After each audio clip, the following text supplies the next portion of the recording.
right here. Definitely we are here at the Euroforest Fair, which is absolutely fantastic. It is the host here at Saint-Bonnet-du-Joux. I tried to... Say that again twice fast. Saint-Bonnet-du-Joux. Saint-Bonnet-du-Joux. Yeah, at the Euroforest Fair, it's the STIHL Timbersports French National Pro Championships coming up. You will see 12 athletes up on stage. You will see hundreds of enthusiastic fans in front of stage. And next to the stage, our very own, the one and only Mr. Troy Mannering. Nice to have you here. Nice to be back. I mean, you can hear the noise. Did you expect something like this on a Saturday afternoon? To be honest, I didn't. Well, it was quite the trip to get here, to be honest with you, but we're here. I'm excited. It's going to be the best of the French here on stage today with axe and saw in hand. We've got a huge audience behind us. We already heard them screaming a little bit. They're super excited. Maybe some of the back don't understand what's really going on, but they will soon enough, and they're going to have a ball because the action here is going to be hot, furious, and fast on the stage here for the STIHL Timbersports. Let's go on stage and find out everything that's going to be happening here, and of course meet the athletes. Suivi de Julien Meyer du club Lumberjack d'Alsace de Sainte-Croix-aux-Mines. Mon coéquipier du club du cercle Saint-Nicolas de Schrein, Geoffrey Dair.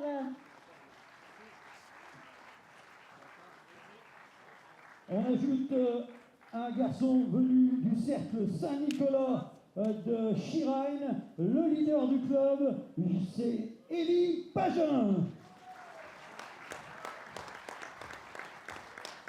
Allez, c'est le seul ici aujourd'hui à avoir sa première finale. Il a été qualifié hier, on le félicite, Corentin Godin. Oh, somebody brought a few fans along, huh? How about that? It seems like it. We just saw Élie Pagin go up on stage there, and we're getting to meet each of our athletes individually as they come up on stage and greet our two judges that will also be on stage, Radu Kazaku and Bart Janssen. This is really the cream of the crop of the French STIHL Timbersports. Also, what's one way of putting it? I mean, really, they are the best of the best in STIHL Timbersports for France, and they're going to be up there battling on stage. There's one man that a lot of people are going to have their eyes clearly focused on, and that's Pierre-Puy Barret. Definitely. He's been the reigning French champion for like 55 years or something like that. It's ridiculous how long he's won this event. It does feel like that, doesn't it? Yeah. But Guillaume Moore has really been putting his foot into the dirt, as we say. Stepping up his game. He's been really stepping up his game. A couple of other guys that are interesting to note. Christophe Leroux has always kind of been in the mix. Cyril Marchal, I mean, he's been around forever and ever, it feels like. Or has he? That's the question. We just talked about Élie Pagin, who was up on stage. So, I mean, we're going to see a lot of great battles going on here today. We have 6 disciplines that are happening all day long. So it's going to be a lot of fun. It's going to be a busy, busy day on stage. And of course, they all want to collect points. You know, yes. you want to be part of Stuttgart, of the World Championships, and the European ranking makes it possible. We have to be in the top 8. So, yes. Yeah, and it's not just about, you know, you won your country, so you can go. You have to qualify among the fastest top 8 in all of Europe. So that makes it a little bit more difficult. Pierre-Puy Barret, who's coming on stage right now, has been there pretty much every single year for the last 10 years, I believe. Nobody has touched him yet. Interesting character, Pierre-Puy Barret. He always comes across as very officious and very serious and you know, he's got that look about him. A bit like you, Troy, a bit like you. Yeah, okay, a little bit bigger than me though. But he's actually a really funny guy in the background. There's a few guys that come across that way, but it's really nice being around them, and they're super fun guys. Absolutely, and I mean, isn't that enjoyable, hearing and seeing the crowd behind us? Yes. They're really getting behind the heroes here. Yeah. And you mentioned it, this is the creme de la creme of the French STIHL Timbersports athletes. Appropriately said, creme de la creme. Yes, thank you so much. And that, of course, means we need to talk about the format. You mentioned the 6 disciplines, but there's more to it. You know, 12 athletes starting out, but we're not going to end up with 12, are we? No, we're not. So I guess we kind of need to find out what the format is all about here at the French Nationals. Why don't we do that right now? The STIHL Timbersports individual competition. In the first round, all athletes compete in 3 disciplines: the underhand chop, the stock saw, and the standing block chop. The times achieved will be converted into points upon completion of each discipline. In round 1, a difference of 1 point applies in each discipline, thus the fastest athlete received 12 points and the slowest only 1 point. Any rule infraction will result in a disqualification, and the athlete will receive 0 points for that discipline. At the end of the first round, the athletes with the lowest scores are eliminated. Only 8 athletes make it to the second round. In this second round, the remaining athletes compete in the single buck and the springboard for increased scores. With 2 points difference between placings, the fastest athlete now receives 16 points and the slowest receives 2. The 2 athletes with the lowest total points are eliminated at the end of round 2. Only the top 6 reach the third round. In the third round, anything is still possible in the hot saw, as an increased score interval of 3 points applies in this final round. The fastest athlete can score up to 18 points at the hot saw, the slowest only 3 points. The athlete who manages to achieve the highest total score across all 3 rounds is the new champion. Au troisième tour, on regarde que les 6 meilleurs et les points sont triplés. Donc tout peut encore changer lors de la dernière partie. Sounds good to me. Try the underhand chop. That's our first discipline. Yeah, it's a fun one. It's going to be a hard one for these guys as well. But the wood for the last couple of weeks to a month has been cutting really, really well. It's cured perfectly, so we're looking forward to maybe some good times here. Let's take a closer look at the tool and, of course, the discipline itself.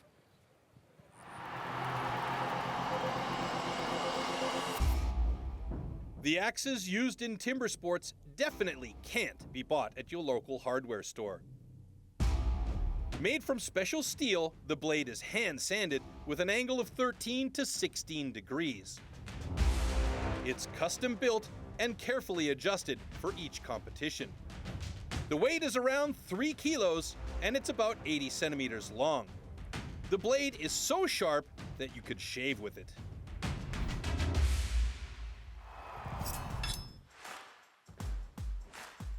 Underhand chop. In the past, the underhand chop technique was used to split logs. Standing on a horizontally anchored block, the athletes cut through a 32-centimeter log. The block has to be worked from both sides. On a l'équipe décidée à vous aider à comprendre ce sport. Il va falloir couper la bille de bois sous les pieds par le milieu. Beautiful. Look at that scenery. audience. I love it. And to be honest, this still scares me, the axe. I hope it doesn't too for our athletes here on the underhand chop, starting with Leroux against Courteau, Prieur against Poisson, then we have Marchal against Gaudin, Meurice against Paquin, Eder against Mayer, and then Moore against Puy-Barré. Of course, that is the big climax here in the underhand chop. And we're getting ready for the first heat. Yeah, first heat's coming up with Christophe Leroux and Adrien Courteau. We should also mention that these guys are, excuse me, going up on stage head-to-head with each other, but they're not working in a knockout situation. So they are doing their best to get the fastest possible time on these different disciplines, and then those times will be calculated, as we heard in our description earlier on, to the best number of points for the fastest times, and then those guys will move on. We have 3 rounds, or 3 disciplines in the first round with the underhand chop, stock-on, standing block chop. Then we move on to single block and springboard in the second round, and then the big one at the end, the hot saw. And here we go with our first heat. Okay, athletes Time to ready. collect the first points. Stand to your timber. 3, 2, 1, go! So you got to have really good timing on the start here, and both of these guys look like they had really nice starts. Courteau and Leroux cutting very well in sync with each other. Christophe Leroux on stand 1. When we look at it from the audience perspective, he'll be on the left-hand side of your screen. Adrien Courteau on the right-hand side. And there we see already moving on to the other side of his block, Courteau looking very good. Leroux on the side, on the second side, just passing the 26-second mark. These aren't going to be the fastest times. These will be the first times to get in the books. And it's Courteau getting there. Oh, very nicely done with a personal best, 32 seconds. Leroux struggling on that second side, just getting around the 40-second mark. They do have a time limit where they have to cut through those blocks, but that is seldom stepped past by the pro-level athletes at a 46.15 for Leroux, and he's going to look at that one on the drawing board later on with some video review for sure. And how beautiful is it to start into the contest with a personal best? That's very enjoyable. Yeah, we always like seeing those personal bests fall because we know that means that there's been improvement by the athlete and also in the wood. Okay, ladies and gentlemen, both cuts are good. All right, Radu Kazaku giving us the thumbs up as both cuts are good. The only thing that could happen here is that we have a jump start that counts as a disqualification, or if the athlete cuts into the foothold of the block that he's standing on, that also counts as a disqualification, or if the athlete did not cut completely through. You'll see the judges checking these blocks before we go to the decision zone, but you can see here, these are really beautiful drivers from Adrien Courteau on the second side of his block. There we see Leroux struggling a little bit on his as he's trying to get through there, but Courteau with some fantastic drivers. And there's that final one, and that's a clearly decisive block falling over and a clear cut through. Very nicely done. And he there as well. immediately knows himself. Yeah. He's done good. These guys really do have a good feel for it. They know when they've had a good cut. They know when they've had a good time. That's when they immediately turn around, take a look at the time. We've got our next heat coming up, of course, is Anthony Prieur and Pierre-Louis Poiseau.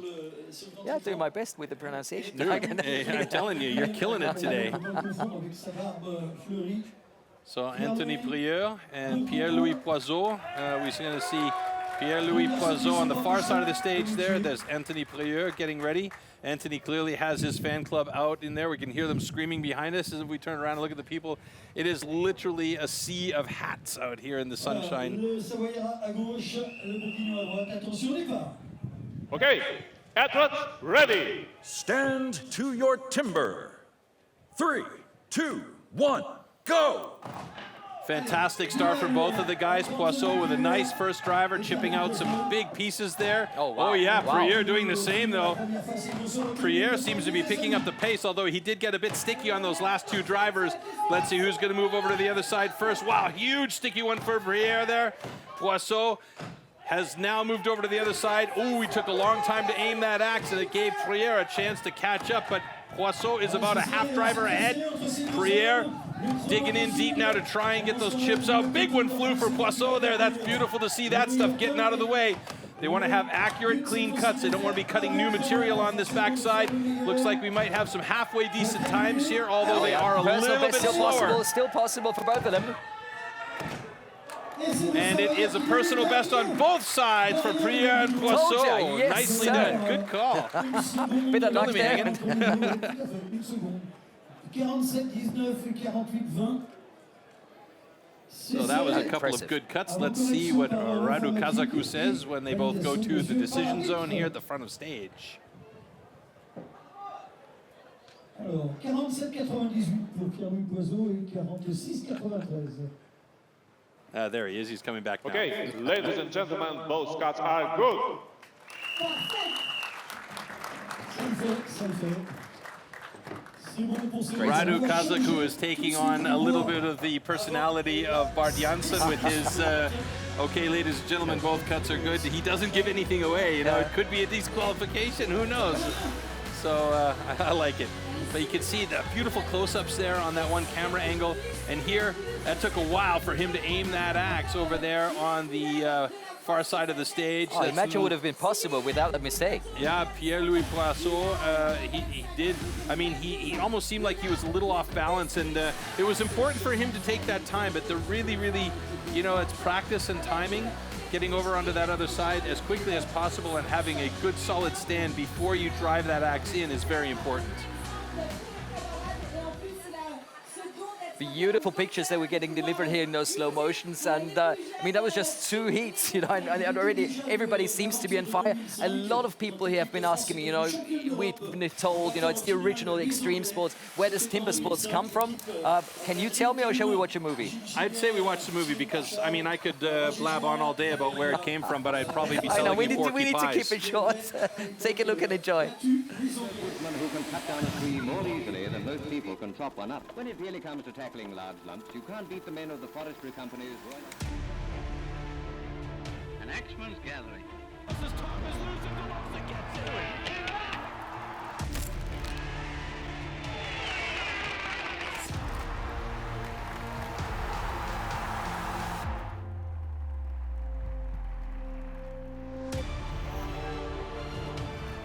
at this. Korek is playing a great game of catch-up.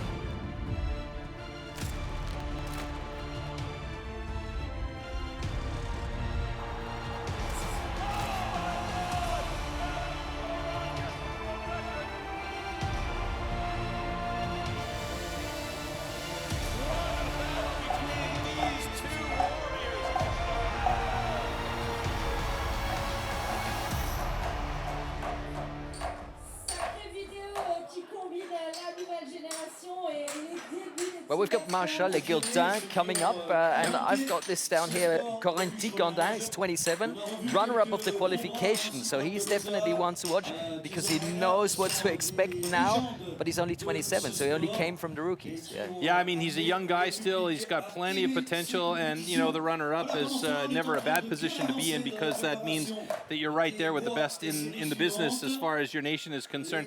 A lot of these nations are going to be battling hard, like we mentioned off the start of the show, to try and get among the top 8 of the Europeans. And there's a cameraman just walked in front of our lens. Why not? It's something that doesn't happen very often, but why not? Well, maybe he wants to take pictures, and I can truly understand there's so much going on. And coming back to that 27-year-old Gaudin, I think he brought a lot of fans because he's very motivated. And, you know, like I mentioned before, he's not been with the pros for too long, but in the qualification, he reached the 2nd position. So, you know, maybe he's one of the big surprises of today. So I'm very much looking forward to the next heat. I wouldn't want to call him a black sheep or anything like that, but it might be interesting to see how he fares here. Yeah, I'm very much interested in this 2nd heat, especially the way the wood's been cutting. We've had 3 personal bests already today. We saw an amazing weekend in Rotterdam where records were falling like flies on a blue light. It was crazy. We saw the same thing happen in Great Britain last weekend. It's been like bananas how good the wood's been cutting. So I think, you know, once we get into the next couple of heats, we're going to see some interesting times. So back to stage, back to the competition. Here's heat number 3, Cyril Marshall against Corentin Gaudin. But look at the personal best from Marshall. So, I mean, Gaudin would be the big surprise if he gets to win this heat. Yeah, no doubt about it. I mean, you know, Cyril Marshall, he's got a ton of experience. He knows exactly what he needs to do on stage. Ready. Stand Corentin to your Gaudin. timber. Curious. 3, 2, 1, go! So we have Corentin Gaudin right there on screen. Close to you, Cyril Marshall on the far side. Both of them chipping out really nicely. Keeping a close eye on those cuts there. Now Gaudin. Big pieces of wood flying around. Interesting. That's Cyril Marshall. So that's a little bit inaccurate on those drivers on that one right side there. Now he's moving over to the other side of his block. Gaudin could potentially catch up with him here if he keeps those drivers nice and accurate. You want to try and keep them on that same slice wall that you've made on each side, and that means you're going to be cutting out that big chip a lot faster than if you have to start cutting new material. Gaudin looking pretty good though as he gets a bit of a sticky axe there. Marshall just getting into the 43-second mark, both of these guys. So it seems like Marshall's got it. Gaudin not that far away from getting through there. Oh, he steps down. He's got to be careful there. He doesn't want to swing that axe well. He's got a foot on the ground. He's got a sticky side here. Feeling the pressure giving him trouble. And he's feeling that pressure, but he should be through about 1 or 2 drivers more here. Come on. Oh, he keeps putting his foot down. That's killing his time so badly. And it's so much about the position on the block. So what I'm seeing there is he had his tippy toes more or less on the block. He should have been more on the arches of his feet there. And oh, we have a review in place here as we might have a cut foothold. So if we do, it looks like that's what they're looking at. That if that's a cut foothold, that means for Cyril Marshall, that would be a DQ. Let's see what the end result is when our judges give us the final verdict at the front of the stage. And Marshall, he's been competing since 2005, so he knows exactly what he's not allowed to do. Yeah. Yeah, sometimes, I mean, I did see on the right-hand side of the block, which is the side that they're looking at right now, when he was cutting his first side, he was a little bit inaccurate because you can see a couple of step marks. Maybe we'll get a chance to see that in a replay. Okay, ladies and gentlemen, both cuts are good. Oh, yes, that's what we like to hear. And the crowd behind us. Wow. A breath of relief for Cyril Marshall because it was very close there on that one side. It looked like a cut foothold. Let's take a look back at this again here. So here the guys started really well. Some nice big drivers. What we did see from Gaudin was a couple of really sticky axes. Now here we see Marshall cutting a little bit inaccurately on that first side. You can see on that one wall left side of his block, he's clean and smooth, but on the second wall he had a couple of steps going in. So that means he's cutting new material each time. Now as Gaudin went to the other side of his block, there's Marshall's final driver. Stumbles a little bit getting down, but he managed to stay on his feet. And you can see here, he's on his tippy toes almost on the block, and each time he takes a driver, right. I didn't notice. He didn't have the stability that he needed. So each time he took a driver, he was pushing himself back with his toes. And immediately we go over to the next heats. Alexandre Meurice against Eddie Pagan. Alexander best. Maurice has been doing this a long close time together, as yeah. well, and he's got a great personal best. Looking very, very solid, 27-22. Elie Pageant with a 30-20, so he's not far off the mark. So if he can have a good cut today, we've seen Elie Pageant do very well in the past, so he just needs to throw down a little bit in this discipline, and he'll be right there. And look at the focus in his face. Yeah. These guys are up on stage, and I mean, they'll tell you that the energy from the crowd helps them, but they're not hearing the crowd, they're not seeing the crowd, they're just focused on their block. They can feel the vibe, though, for sure. Oh, nice. Sun's Steel out, Timbersports. guns out. I like Tattoo, that tattoo. Okay, athletes, ready. Stand to your timber. 3, 2, 1, go! In sync with each other on those first few drivers. However, Alexander Maurice really going for it with pace. Oh, He's wow. got that axe moving quickly. Oh, Elie the force, Pageant, the oh my road. goodness, over to the other side inside of 12 seconds. This is going to be a great time for Maurice. And a big hop by Pageant to get to the other side to try and keep up with the vet.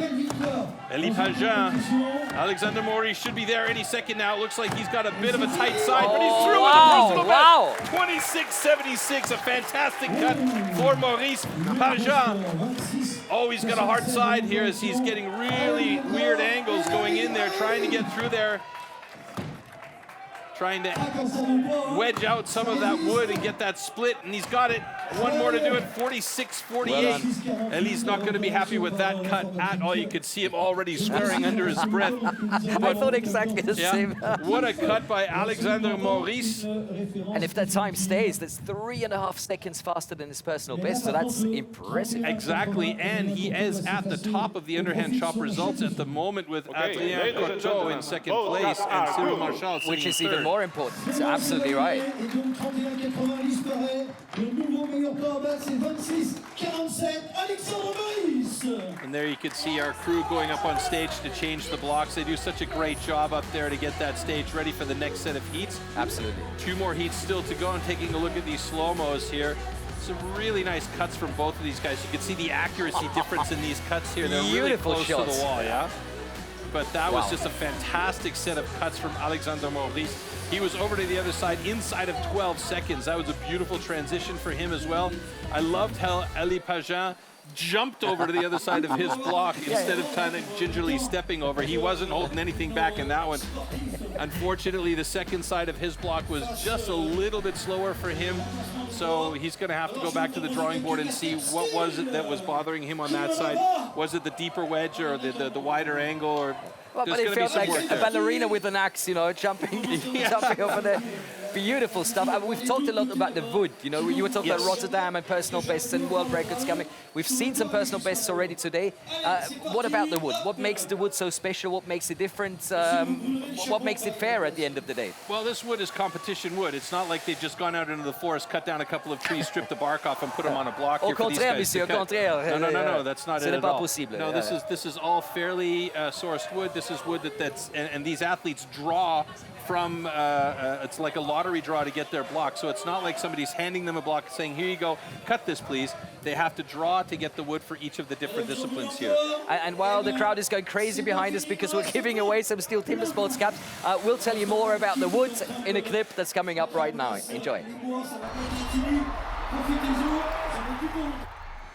STIHL Timbersports is an international extreme sports competition series featuring 6 disciplines: 3 chopping and 3 sawing. We have a premier competition, we need premier wood.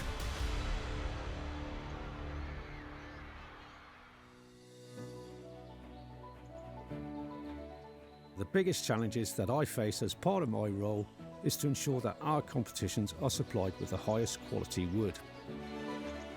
Each individual tree is examined for its conformation before processing. We need to make it fair for all athletes.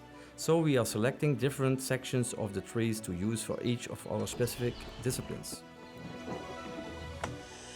Once the trees are felled, extracted and transported to our facilities, we measure, mark and then cut the wood into sized blocks. We then peel the blocks ready for competition.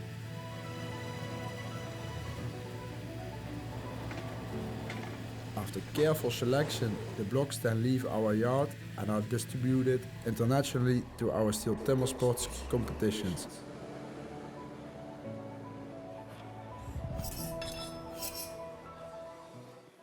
So time for heat number 5. Geoffrey Eder against Julien Meyer.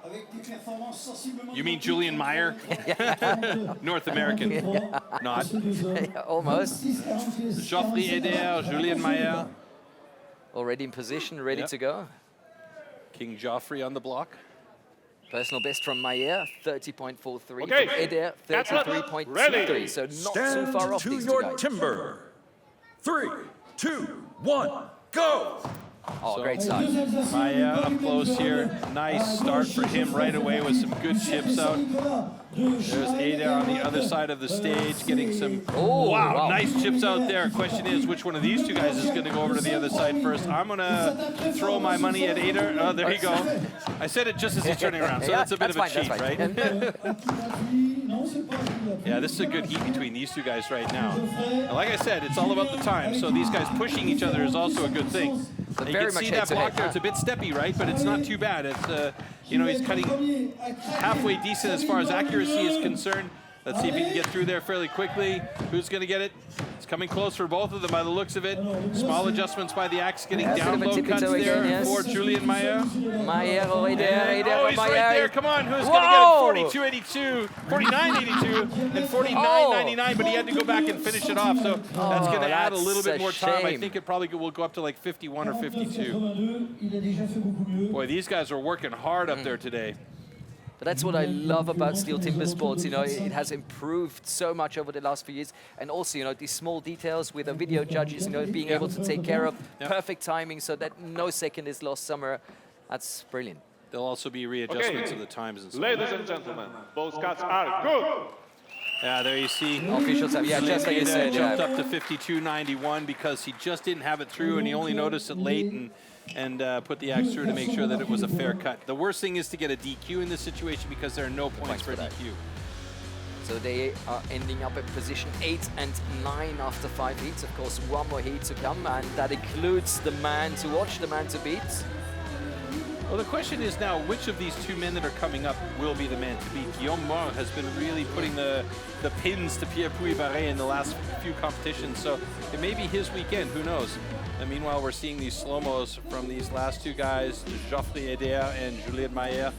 Just a really, really nice heat there, and a nice swing through from both of these guys. A little bit of a sketchy step off and having to step back up by Geoffrey Eder, and that caused him there. You can see right there, he stepped down onto one of the chips on the ground, so that's a dangerous situation, and because he had to balance himself, make sure he didn't twist his ankle, then get back up, that caused him the time that went up from 49.99 to 52 and change. I saw 2 or 3 rookies slip today in the rookie competition. Yeah, it's dangerous. Absolutely dangerous. So you mentioned it, Guillaume Mort against Pierre Pouille-Barré. That's the 2 men to watch. Probably, not only probably, the 2 favorites for today coming up in this final heat of the underhand chop.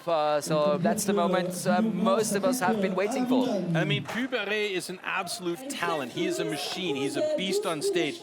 The national record is his with 16 and 77, I think, is his fastest time. 16:79. Yeah, thank you. And I mean, he is just an incredible athlete, and he has been dominant in this sport in France for years and years and years, and he has been among the top 5 athletes in the world for a long time. Let's see if Guillaume Mort can keep up with him today. To your timber. 3, 2, 1, go! So look at the speed that Pierre Pouille-Barré gets into it right away. Guillaume Mort doing this very same thing, though, with quick axe movement. Very, very quick repetitions on the drivers. But look how accurate those are from Pouille-Barré. Fantastic. They're both over to the other side. They're pushing each other hard here. And the crowd really getting into it now as well. And the crowd is right into it. Guillaume Mort looking very good. Pierre Pouille-Barré going for a wider cut on the second side. Pierre Pouille-Barré close to being through. But Guillaume Mort's got himself a personal best. And look at how happy he is. 25.34 for Guillaume Mort, excuse me, and Pierre Pouille-Barré unbelievably beaten by Guillaume Mort here.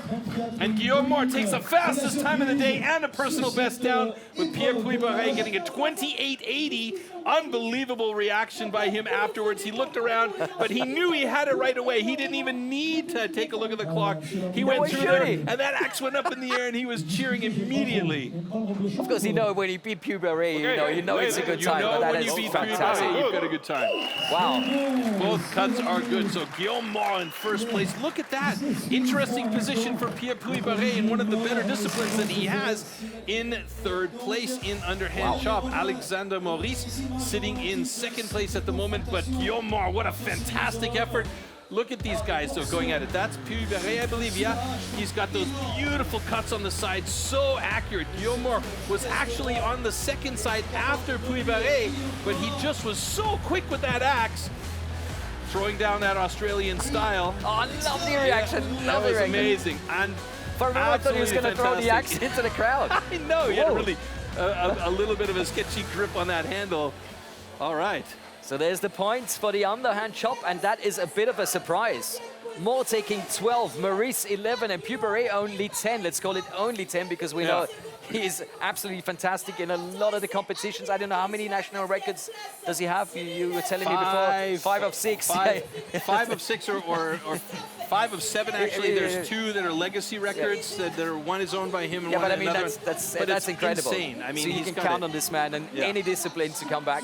And I do believe you mentioned this earlier. He did have a world record in the single buck for a short time. I think it lasted for 10 minutes or something like that. So, but what an absolutely fantastic heat by Guillaume Moore. I mean, we've seen this guy coming and coming and coming, and slowly been improving. And last year at the French Championships, we saw a glimpse of where he's at. And this year already, first discipline, he's got himself a full pull of 12 points going into the next discipline, which is the stock saw. Standing tall, yeah. So he's going to have that confidence on his side as well. It's going to be interesting to see how the rest of this plays out. You mentioned we had the axe first. Now we're going to go and see the stock saw. But we can already hear some noise. But that's just an ordinary chainsaw that you can buy at the shop, right? Yeah, nothing special about this one aside from the fact that it's a STIHL product.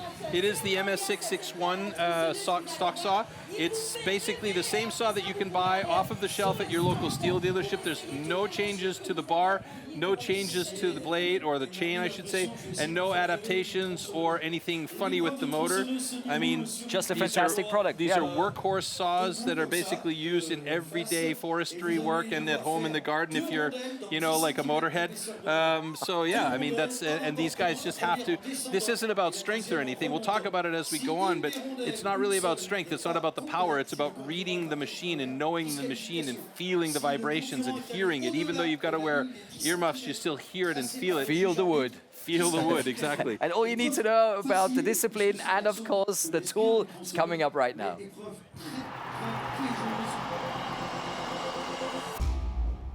The STIHL MS661CM stock saw is used in STIHL Timbersports as the ultimate test of operator's skill. Designed for the toughest jobs in forestry, it produces approximately 7.3 horsepower, has a displacement of 91.1 cc, and weighs 7.4 kilograms. To ensure evenly and fairly matched saws, professional STIHL technicians prepare and test the saws before each competition.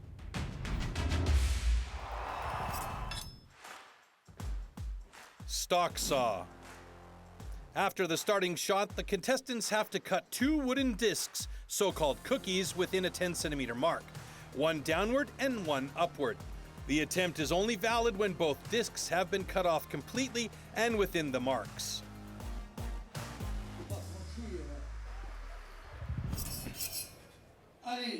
So let's get ready for the first heat, and that, of course, is a big one. Maurice against Puy-Barré. Personal best 10.08 and 9.95. Very close to the world record. That's 8.51. So that first heat is really going to be a cracker, followed by Prieur against Pagin, Meyer against Eder, Leroux against Gaudin, Poiseau against Marshall, and then Courtauld taking on Moore, the leader at the moment after the first discipline. As you can see, the stage is ready. The crowd crowd is ready. And here comes heat number 1. 110 Ks against 75. Bit like you against me. It doesn't make a difference. And I just have to point out, nothing to do with timber sports at all, but the biggest fly I've ever seen in the world just landed on the floor in front of me and is staring at me funny. All right, wow. so it's huge. All right, so that being said, we've got a couple of big athletes coming up on stage, or at least one of the two of them is. Alexander Maurice is the slighter of the two as he gets ready to go.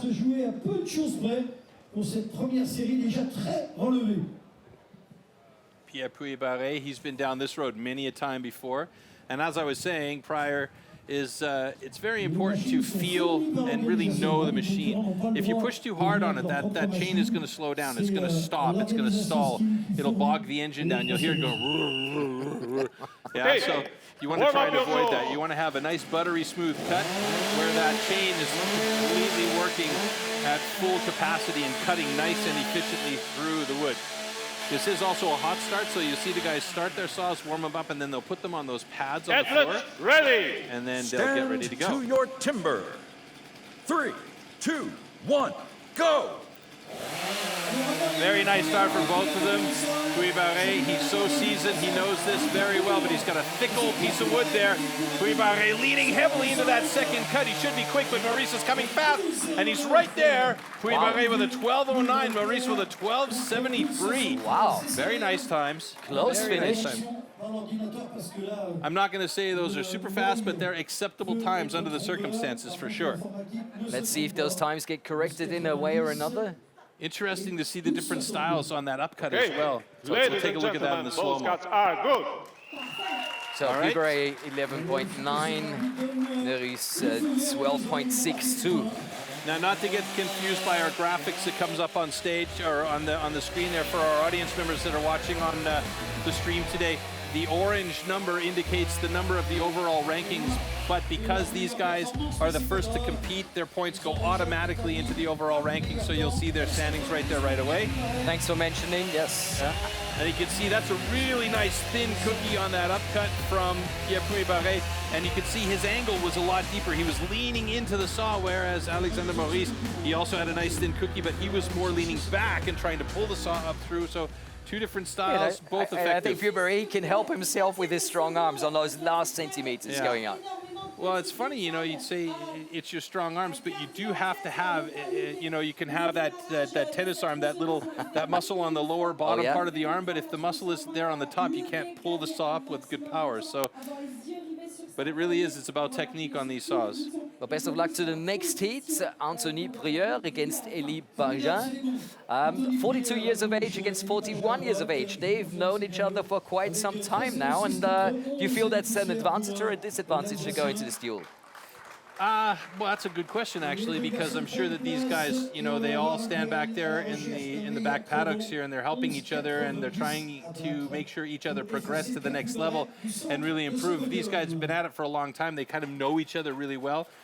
Advantage and disadvantage. You know the strengths and the weaknesses of the other guys, so you just have to see how you're going to play it. And especially as you're going against time, like you mentioned in the beginning, it's not just, you know, man against man, but you want to have the best time. You want to make sure you collect points and make it to the next round at the end of the day. Yeah. That's starting 12, heading over to 8, and then that's the final decision. We're down to 6 athletes, so that's what you need to do. That's where you need to get to be able to be up on the podium. Absolutely. Now, tail of the tape has advantage for Élie Bargin. Stand to your timber. I wouldn't call him a master, but he's quite adept with the saw in hand. Here we go. Go!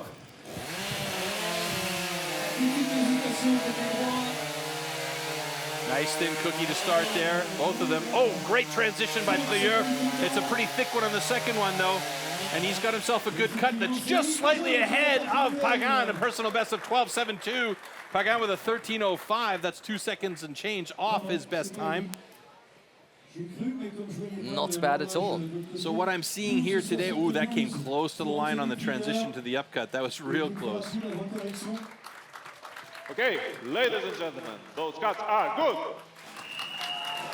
Something that you have to be careful of in this discipline is if your transition swing goes too far over and you start cutting on the line, then you got a problem, you know? Yes. If you cut over the line, you're disqualified. If you have a cutout or an incomplete cookie, you're disqualified. And you only have 10 centimeters, you know, for those two cookies. It's That's minuscule. But you can see these first cuts by both these guys, really, really nice thin cookies.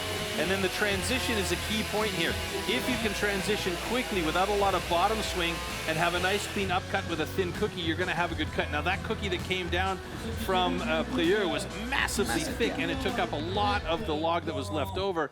It was a little bit thinner by Pajan, but he was just a bit slower on the transition because he lined his up with a little bit more accuracy, let's say. So it took more time for him to line up. Some of these guys just have such a clean transition to the upcut, they don't even think about it, they just do. And I remember one of the first things you told me was thin to win. Yeah. You know, make sure those cookies are not too big. Start up thin. Hopefully, Julien Mayer and Geoffrey Eder will think about that as they go into the next heat. Personal bests, not too bad, 10.63 and 10.27. Not so bad this at could all. be a real fight. And these two guys on stage against each other once again, so a head-to-head battle. Again, just the times count. We're not knocking anybody out right away. If they get the personal best, they would move up to position 1 and 2, by the way. So that would be valuable points for them. But let's see how it goes on the day. There's the 10-centimeter line. Yeah, you can see they also taking a black marker and just a black wax marker and marking their lines for the cut. So that's a way that they can make sure they're, it's kind of like a targeting system for, you know, a missile or shooting a gun, you know. It's how they see quickly to set the blade in place, but that's not all, right? They can set the blade in place quickly, but if they've got a weird angle and they've got a cutout and they don't notice it, they could be in trouble. Stand to your timber. 3, Let's see how this 2, goes. 1, go! Very good start. Head to head. There's Now that that's a win. win, yep. He was listening to you. Fantastic transition, but look at that, we have a cutout, so he's got to go reset and start the cut up again. And that's a big fat cookie from Meyer on the other side with a 12.62. Ada with a 15.23. You could see him shaking his head. He knew right away, but at least he caught it. I've seen it happen where the athlete doesn't see the cutout, cuts through, and then notices a half-cut cookie on the floor and has to go and cut a complete one. So he got it early enough to be able to get a halfway decent time, but they're a bit slow here. Both cuts are good. But he's in the ranking. Surely not what he was hoping for, but that's the way it goes. But both of them were very quick on that initial cut. I mean, they got up there fast. They got those saws moving through nice and clean. Didn't seem that there was a lot of drag on the motor or the chain.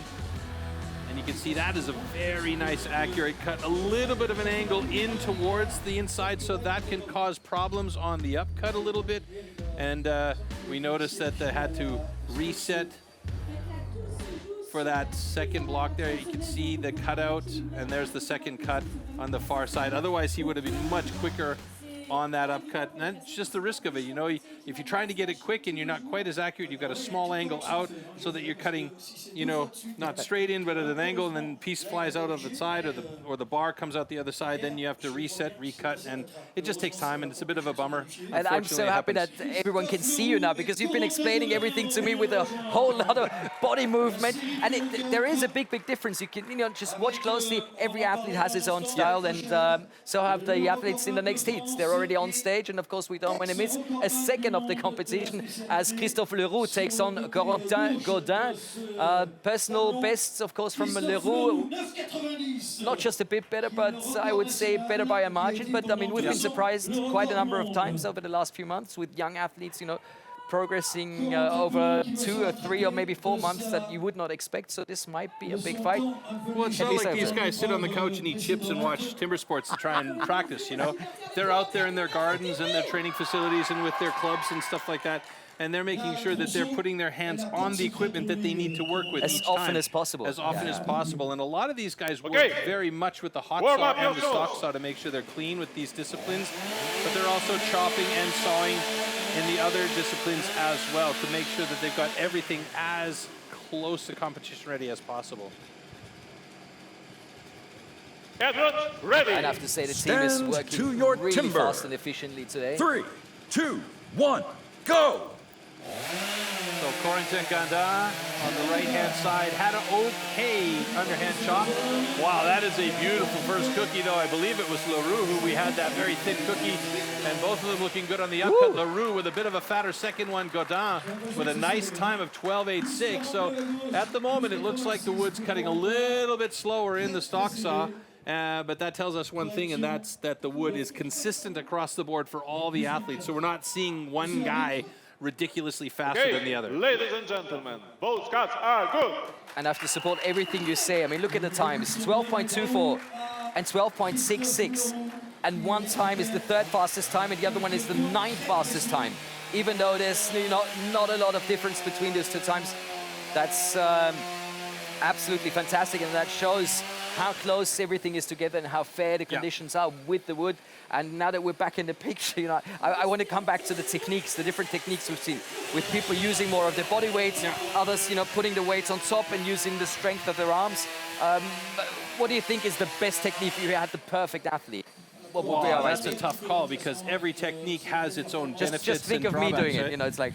You know, like I'm a bit like Puy-Barré as far as my stature is concerned. So I don't know. I think I would probably want to lean into it more like this, so I've got more of an angle of the bar into the block. You know, because you're a bit smaller, you might want to be using your body weight to lean back and try and have that power from your body weight. And I think that's what we saw in that one heat with Puy-Barré on stage of the first one. He was very good. And actually, I'm just noticing that his time has been adjusted by the Competition Control Center, and he has taken over the lead in stock saw. Oh, there we go, you're right. And now, of course, the next heat is Pierre-Louis Poisot against Cyril Marchal, heat number 5. And they are trying to get the corrected time of Pierre Puy-Barré, who is in the lead at the moment with 11.90. So that is the time to beat at the moment. Personal best, not so bad. Poisot 10.51, Marchal 11.48. So you would have to say they are within striking distance. Yeah, definitely. I mean, there's not a lot of difference between the top. Let's see. The top 5 guys are only separated by 8 points. It's definitely manageable in one more discipline coming up, the standing block chop, but we've still got to get through 2 more heats in our stock saw. And let's not forget this next heat here with Pierre-Louis Poisot and Cyril Marchal. Cyril Marchal, very good in this discipline. If we look at Cyril's best time, it's an 11.48. Ooh, Pierre-Louis Poisson, I'm just stumbling all over that one right now, has a good time of 10.51. Okay. So if they can stay consistent there, these guys could move up to the top of the rankings. Look at all those hats and heads sitting in front of the stage. It's amazing. And everybody seems to love that noise. Yeah, there's a bunch of gas heads included. Stand to your timber. 3, 2, 1, go! Bit of a delay Not a there. perfect start. I don't know if that was our camera position or if it was the guys, but it's a nice transition from Cyril Marchal. He might have a good time here as he gets through there in 12.97. So a little bit slower. He's in 8th place at the moment, and that puts Pierre-Louis Poisot down there in 9th place, just behind him. There's just been a small adjustment. Now Cyril Marchal has been shipped up to 7th place after adjustment. But I mean, it's crazy. You have positions 2 to 8, all between 12 and 13 seconds. Yeah. So close together, it makes such a big difference. You can see here, now he's got the bar of the saw really deep in there. So he's almost running the motor and the hacks right against the block. Now here's a good thin cut right there from Poisot. As you can also see, the angle is just slightly moving in towards the inside of the block. Now that's the second cut from Poisot, quite a big block. So the more block there is on the outside, the more drag there's going to be on it. That's why they say thin to win. So one more heat's coming up in this discipline, in the stock saw. Adrien Courteau against Guillaume Moore, and of course Moore after the first discipline in the lead, so he's going to try and collect as many points as possible to tell Puy-Barré, hey, this might be my year. Puy-Barré on top at the stock saw at the moment, so this is going to be not only against time, not only against the Courteau, but also against Puy-Barré, if you take a look at it from the side of Guillaume Moore. So Pierre Puy-Barré at the moment, 22 points at the top with the top spot in the stock saw and 3rd place in the underhand chop. I mean, at this point, all that Guillaume Moore has to do is get a good, solid third place, and he is tied with Pierre Puy-Barré. Let's see if he can do it, though. Okay. That is the big question. Warm up your shows.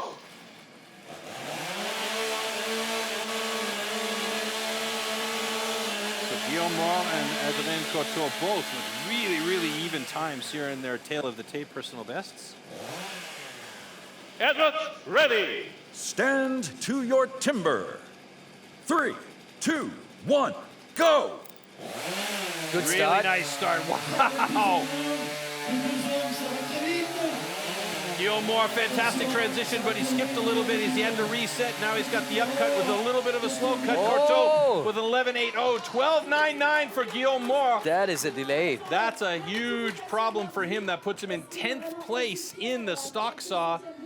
Adrien, tu sens le... And believe it or not, Courteau, with this good time, moves up into the first place all together with Puy-Barré. Yeah. Both having 21 points, and Maurice with 18 Interesting. points in the Ladies third. And look what's happened to Guillaume Moore. We'll take a look at the overall standings in a little bit, but he has dropped down to 5th place. This is still how fast safe. it goes. Yeah, it's safe. But it's still, this is the beauty of Steel Timber Sports. It's crazy. You have to perform. You have to deliver on every single discipline.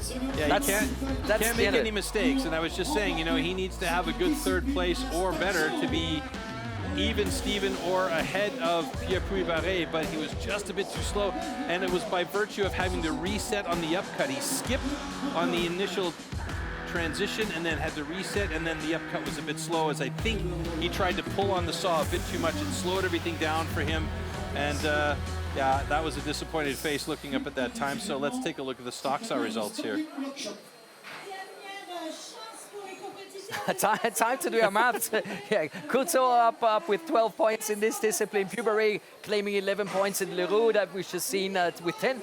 Mayer 9, Prieur 8, Maurice, and that all the way down. But of course, what we're interested in is the all-over ranking for the moment, and that's coming up hopefully now. And this is absolutely exciting with Puy-Barré and Courteau together up there in top position with 21 points apiece.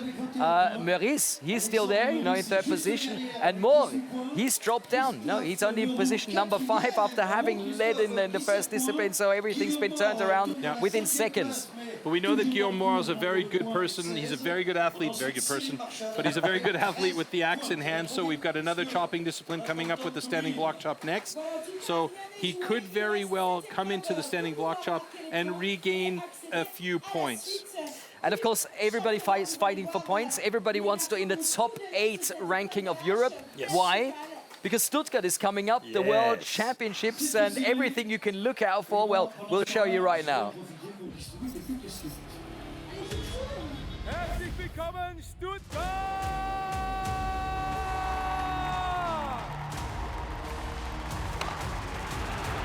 A new world record from Sterling Hart.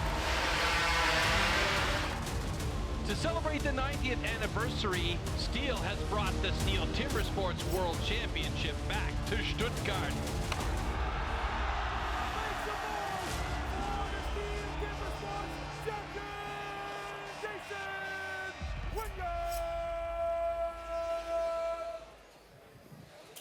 Okay, this is some advice to everyone out there who's enjoying themselves now. Make sure to be part of Stuttgart. There's hardly any tickets left. I think we're going to be sold out with, what, 10,000 people coming? 6,500 people in the Porsche Arena on each day, and it has actually so that's sold out is our 30,000 information. altogether. So yeah, it's going to be plenty of people there. They're going to have a ton of fun. Stuttgart, for some reason or another, it's a very big animal. Let's put it that way. It's the home of STIHL. It's the base for STIHL Timbersports. It's where these athletes are drawn to this year because it's the World Championship. It's going to be an amazing event. We also saw a quick clip there of Sterling Hart in 2016 getting what is just an unbelievable world record in the springboard. It was bananas. I've never seen anything like it in my life.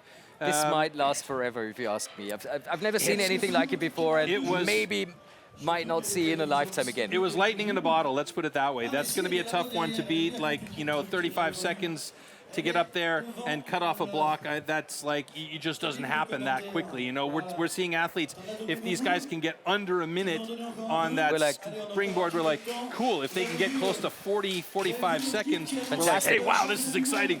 But a 35-second block is just incredible. So that's going to be a record that's going to hold for a while. We've got the springboard coming up a little bit later on in round 2.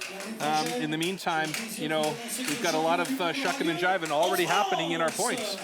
And of course, there's many nations that want to compete at the World Championship, but not everybody's allowed to. 8 European countries, and we have 4 overseas. Yes. The national champions of New Zealand, Australia, Canada, and the USA. Correct. And then we have the top 8. Now, it's not just going to be 8 European nations, it's going to be the top 8 in the European ranking. So theoretically speaking, Germany is mixed out of that one because they have an automatic invitation for the Worlds as they're hosting it, but there's still 8 athletes from the European ranking based on their times. So that's the important thing.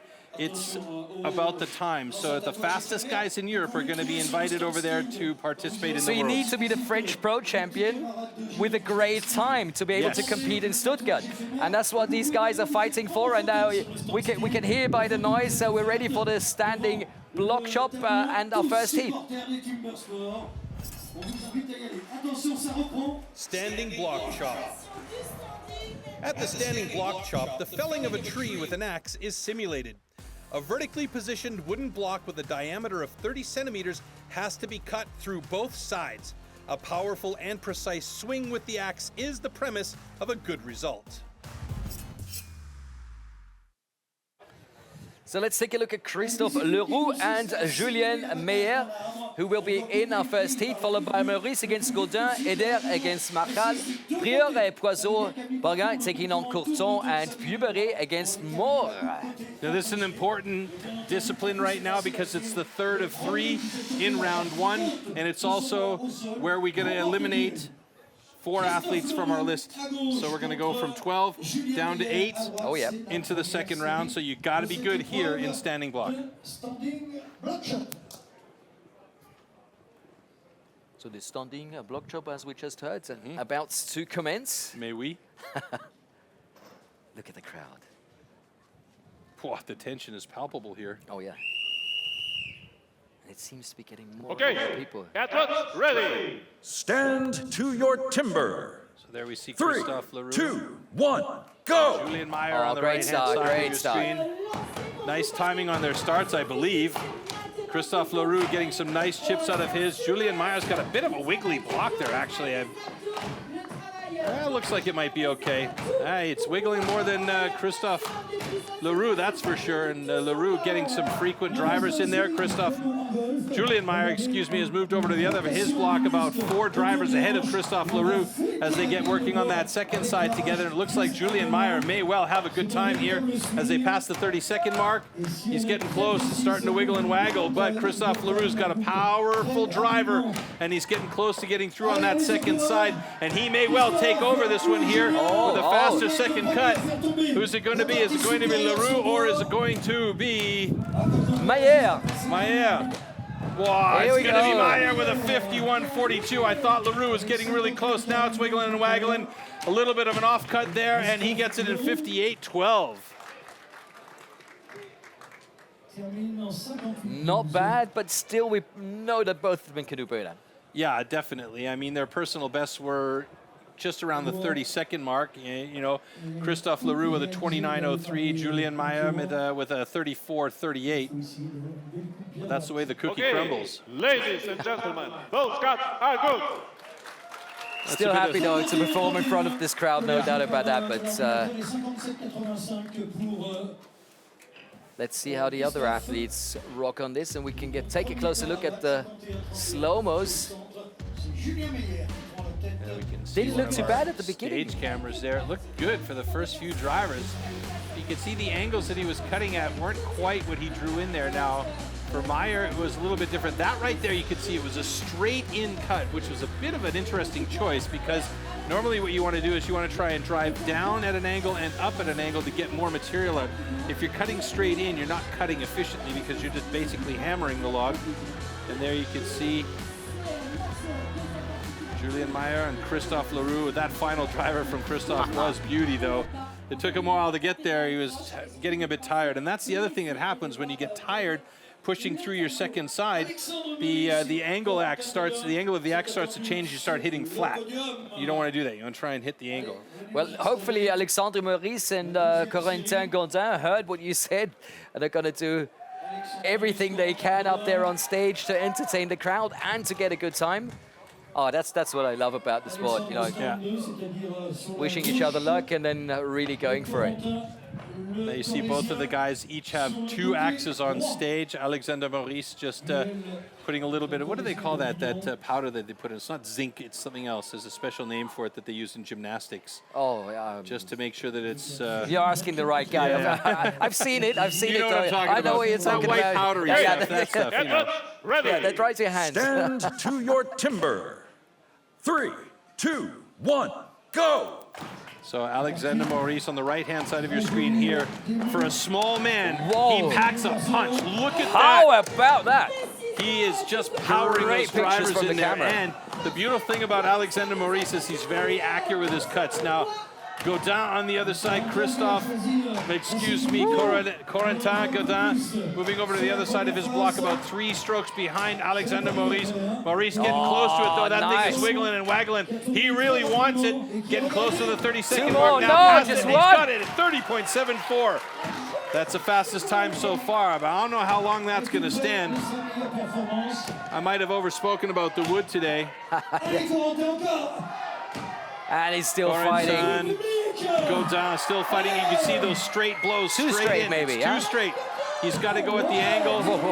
If he knows, that he's got like maybe a ½ centimeter of material That's there, fine, straight right? cut's fine, but you got to really be sure of it by cutting at the angle just to get it down, you know? And I felt like he was going for the final cut 2 or 3 times too early. Yeah, I think so too. Yeah, I mean, you're absolutely correct there.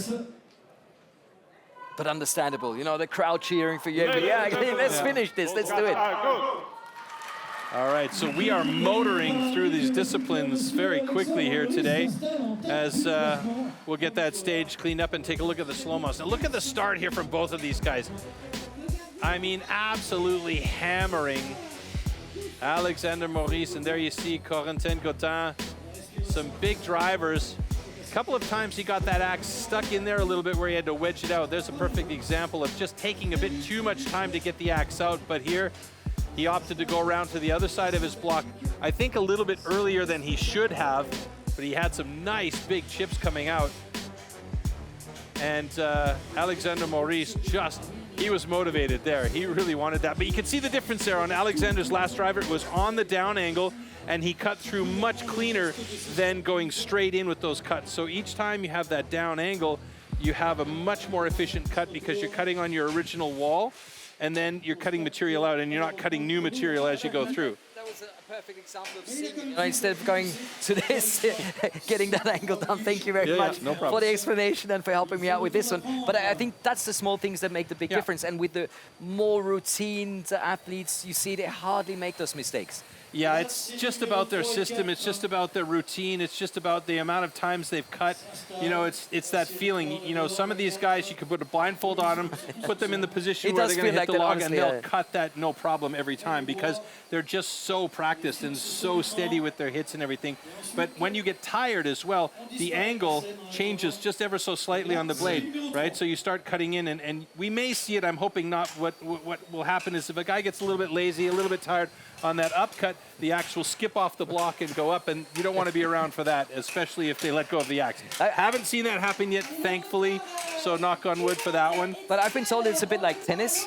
You know, when you have to find the right position for holding the racket, eastern grip, western grip, and once you get a bit tired, once, you know, you start thinking too much, this might change just a few millimeters, and it does make a big difference. You know, you might not hit the top spin the way you're meant to hit it, and it's the same, you know, with not getting that angle that you need. Yeah, that's absolutely the perfect analogy for all you tennis players out in the audience that want to know a little bit how to swing an axe. There you go. I mean, that's essentially it. It's that angle that plays such a key role. And staying at tennis, you know, we have the different surfaces. We have clay, we have grass, we have hardcourt. We have wood, and this should be sustainable.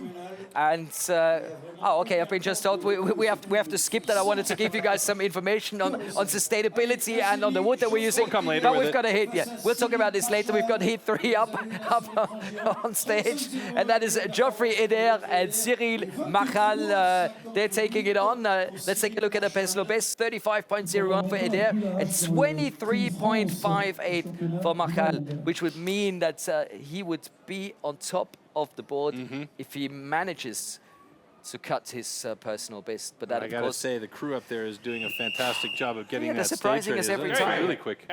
Surprising us in a positive way. Stand to your timber. 3, 2, 1, go! Allez, c'est lancé pour ces deux All right, Cyril Marchal on the right-hand side of your screen. Going a little bit of a flatter cut on his bottom strokes there, maybe struggling a little bit with his back, I don't know. Geoffrey Eder. Wow, looking good. Marchal moved over to the other side of his block already. Doesn't seem to be bothering him at all, that flat angle on the bottom. And he's looking like he's got it wiggling. Oh, it's going to be a good time for Marchal. 26.33. And there you go, top time of the day so far in standing block chop. Well done by Cyril Marchal. Geoffrey Eder on the second side. He's chipping out really nicely. Some big pieces flying. He's coming close there. He's got a little bit of work on the far side to get through, and you can see those small adjustments that he's making to try and get it. One more driver should do it, and there it is in 45.20, and that has him in third place for the moment in standing block. And did you see that look that he gave his axe, just making sure, everything is all right. I mean, they are razor blade sharp, aren't they? They're razor blade sharp, and each of these athletes will have up to 6 axes in their quiver, and each axe head will have a different type of shape. So we'll see banana blades, we'll see half bananas, we'll see chisels, we'll see all sorts of different cutting styles. And the cuts are good, that's what we want to hear. And each axe will cut the blocks differently. Some axes, like the chisel, the chisel axe will hit the wood and explode those pieces out. The banana will cut a little bit more clean and not have so many pieces coming out. I'd There's hate a to lot make of all technology that goes in there. those It's decisions, crazy. which suits your style the most, and then having There's that skip, that's what I was talking about right there. And well, thanks for the picture. Angle, it was just a little bit off, and he just didn't have it exactly clean the way he wanted it. That was exactly what you're talking about. I don't want to get that in my face. Not at no all. way. I mean, it's a terribly sharp instrument these guys are working with. It's so sharp you could shave with it, I thought about that, by the way. Last couple of drivers. Yeah, I like my cheeks where they are, though, huh? Yeah, just for Instagram, have some social media. I'll come over here for the next show looking like Skeletor, Heat number 4 coming up. Anthony Prieur and Pierre-Louis Poisson. There they are. Poisson this time will occupy stage right from our audience perspective, and Anthony Prieur stage left. And there you see Anthony getting ready. Now, it looks like most of these guys have opted for, it looks to me, like a chisel axe, although it could be that Poisson has a banana blade on there. We'll Stand see. to your timber. 3, 2, 1, go! Poisson getting right into it. Why, he's angry at that block. He doesn't like it at all. Yeah, doing a great job. Poisson in nice and deep already on the first side. I think he's going to go around quickly. There he is. He's on the other side. Indeed he does. Oh, he took a couple more drivers there. First decided honestly, to what change did that block do to him? I mean, that's just like... Poor innocent Wood. Boom. Prieur, Poisson going at it. Prieur, nice big chips flying out for him as well. The frequency of his drivers improved on the second side as well. We might be close on both of these guys. And it's Prieur with a 34.08. Poisson getting close with a 37.31. 2 good times. So Anthony Prieur and Pierre-Louis Poisson in 3rd and 4th places respectively in standing block chop. Let's see what that looks like in our overall standings. Pierre, let's see. Louis Poisson is in 9th place. He's in a bit of a rough position right now.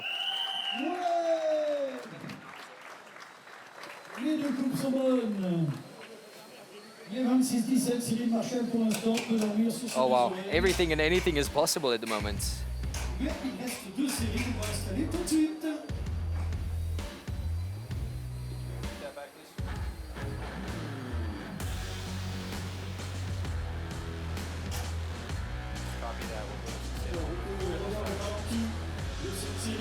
That's some beautiful pictures we're getting delivered here from our cameras. I mean, look at the scenery.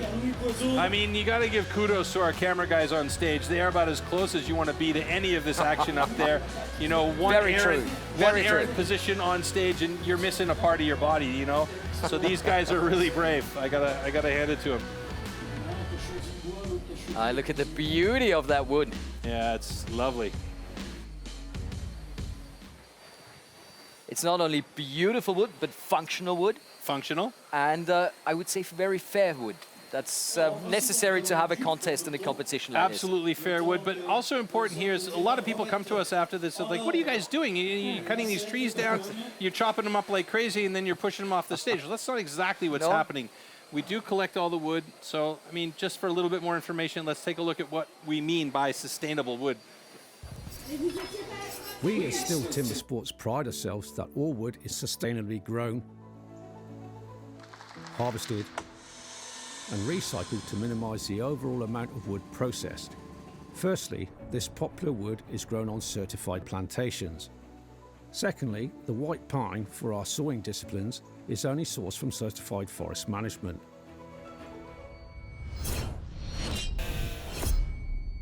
After all our STIHL competitions, all the spent wood is collected and recycled right down to the wood chips and sawdust, which, for example, is converted into renewable energy in the form of wood pellets for biomass. We quest to find certified partners. This ensures that all newly planted trees are nurtured and managed, promoting maximum efficiency and sustainability for the future conservation of our valuable forests. Therefore, as you can see, with good harvesting practices and good management with silviculture, the ground is quickly replaced by new trees, or could even be used for arable for farmers and future rotations.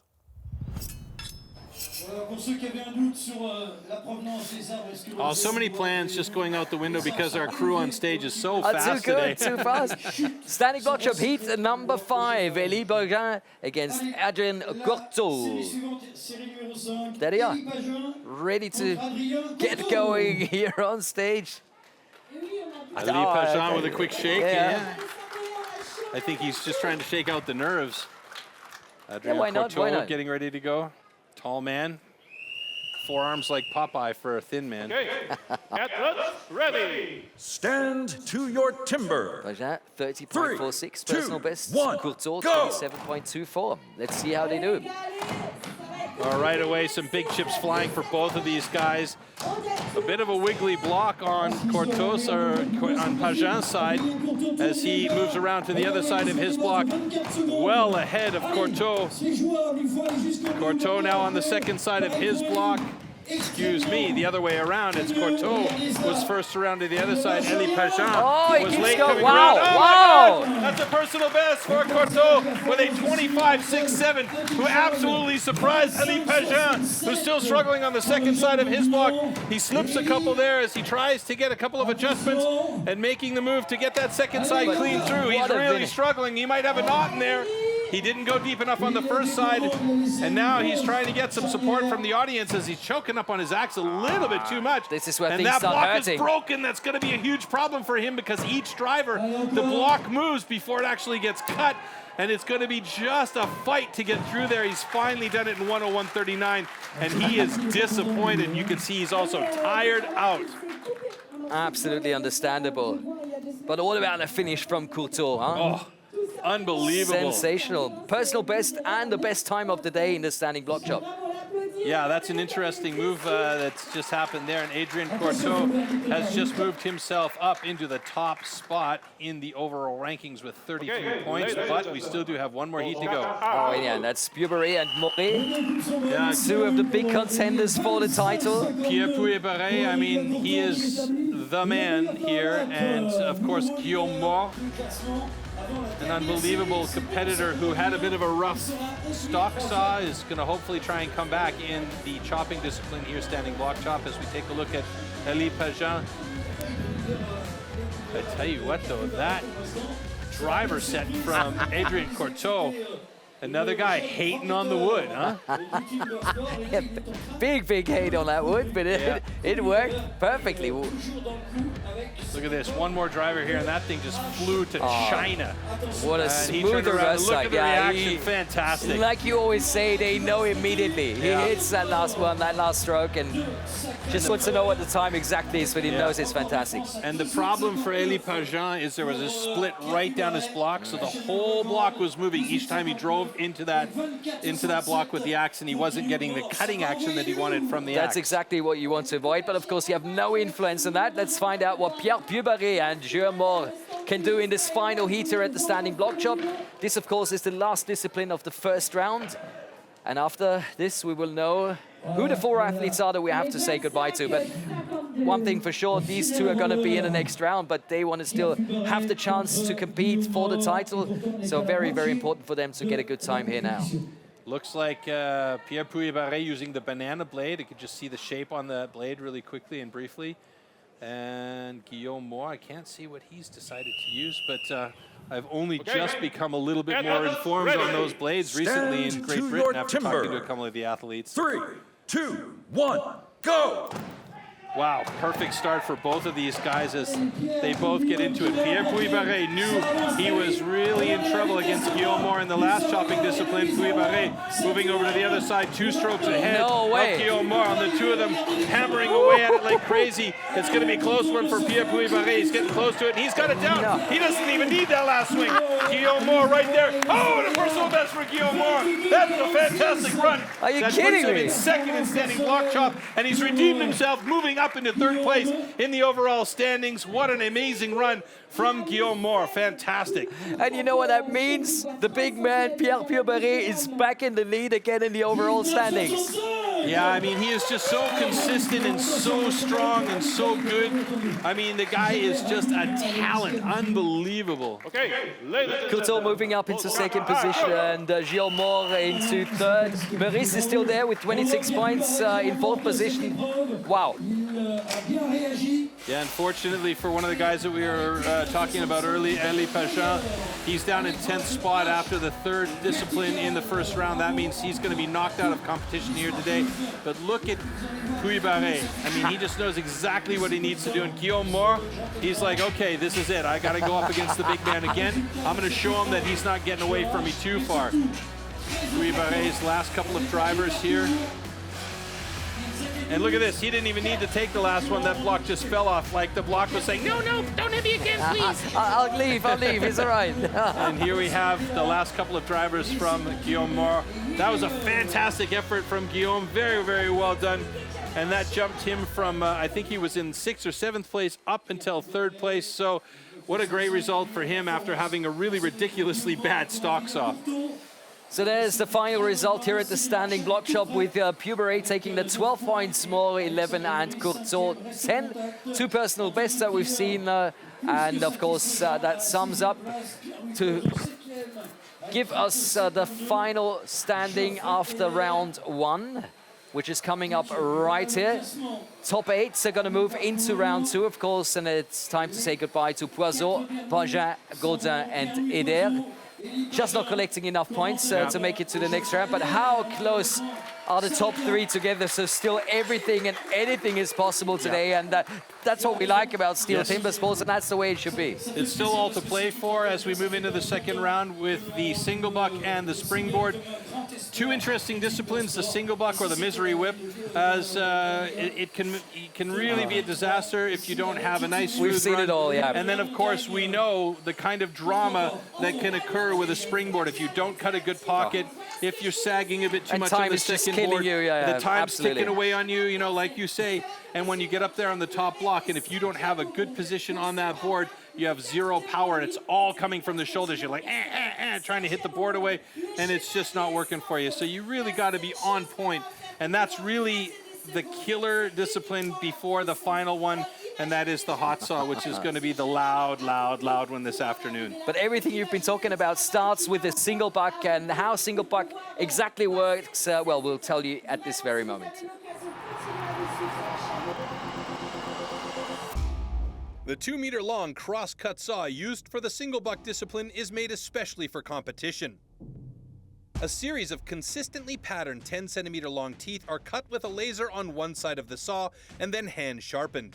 Saw teeth are divided into two types, cutters and rakers, just like on the old school saws. The saw weighs about 5 kilos and its base price starts at around 1,500 euros.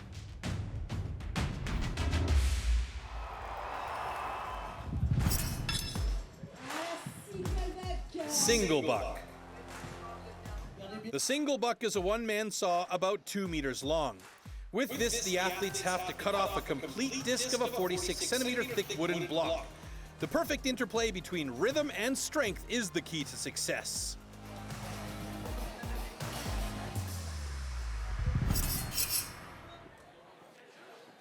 It looks simple, but we've seen so many crazy things happen in the single buck. What do the athletes have to look out for? How do you focus to be on top of your game in this discipline? Well, as you heard, it's a 2-meter long cross-cut saw with these 10-centimeter long sweeper and rake, or cutter and raker teeth. And the thing is, with those 10-centimeter long teeth, if you angle it just a little bit incorrectly, it hooks into the wood that you've started your cut with, and that saw stops dead in its tracks. Literally, if you're way out at the back on your push through, the saw will bow and bend, and the whole thing will just be like, you know, you should have a bow out there to make music and we've with seen it big, instead. big men, you know, just not knowing what to do because they got stuck. And I mean, the saw, theoretically, you should just be able to move it back and forth in the block with one hand, and it will do the cut. It will take a long time to make the cut, but theoretically you could do it. But in racing, in this particular situation, you've got to keep that saw moving. You've got to get your hips into it. You've got to get your back leg pushing off of it. And I don't want to interfere, but I've just been told you did it single-handedly in Great Britain. Is that true? No, that's not true. That's an absolute bald-faced lie. I did it with 2 hands and very, very slowly. Let's take a look at the start list, which does not include Troy Mannering. And I'm very sad about that. Meyer against Leroux, Brieur versus Marchal, Meurice against Moret, and Courteau against Puberé. That's the 4 heats as our athletes are getting ready to enter the stage, and the crowd behind us. I mean, just look at that. They are still enjoying themselves. We can see them up on the big screen for a moment. Julien Meyer, 41 years of age, against Christophe Leroux, 49 years of age. 2 guys with a lot of routine. And still, you know, they will call it the misery whip, because even after all those years of competing, it is still one of those disciplines, right? It's small angles, it's small changes, it's minuscule movements that make a big difference. Trying to keep that saw running smooth and flat. You know, I can tell you from my own experience, you can pull back and have a nice smooth run through, and then if you just angle it slightly because you're getting tired or you're leaning into it a bit too much, the thing will just stop in its tracks. It's really, really frustrating sometimes.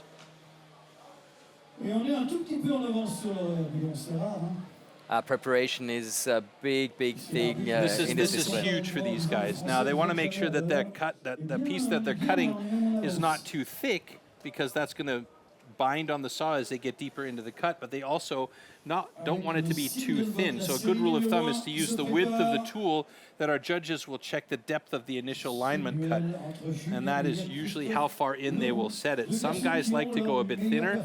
Now we see here with Julien Meyer, he's got it a little bit thinner, and that can cause problems at the bottom end of the cut if the saw twists a little bit and breaks the cookie off. Stand to your timber. For them. Let's see how they do. 3, 2, 1, go!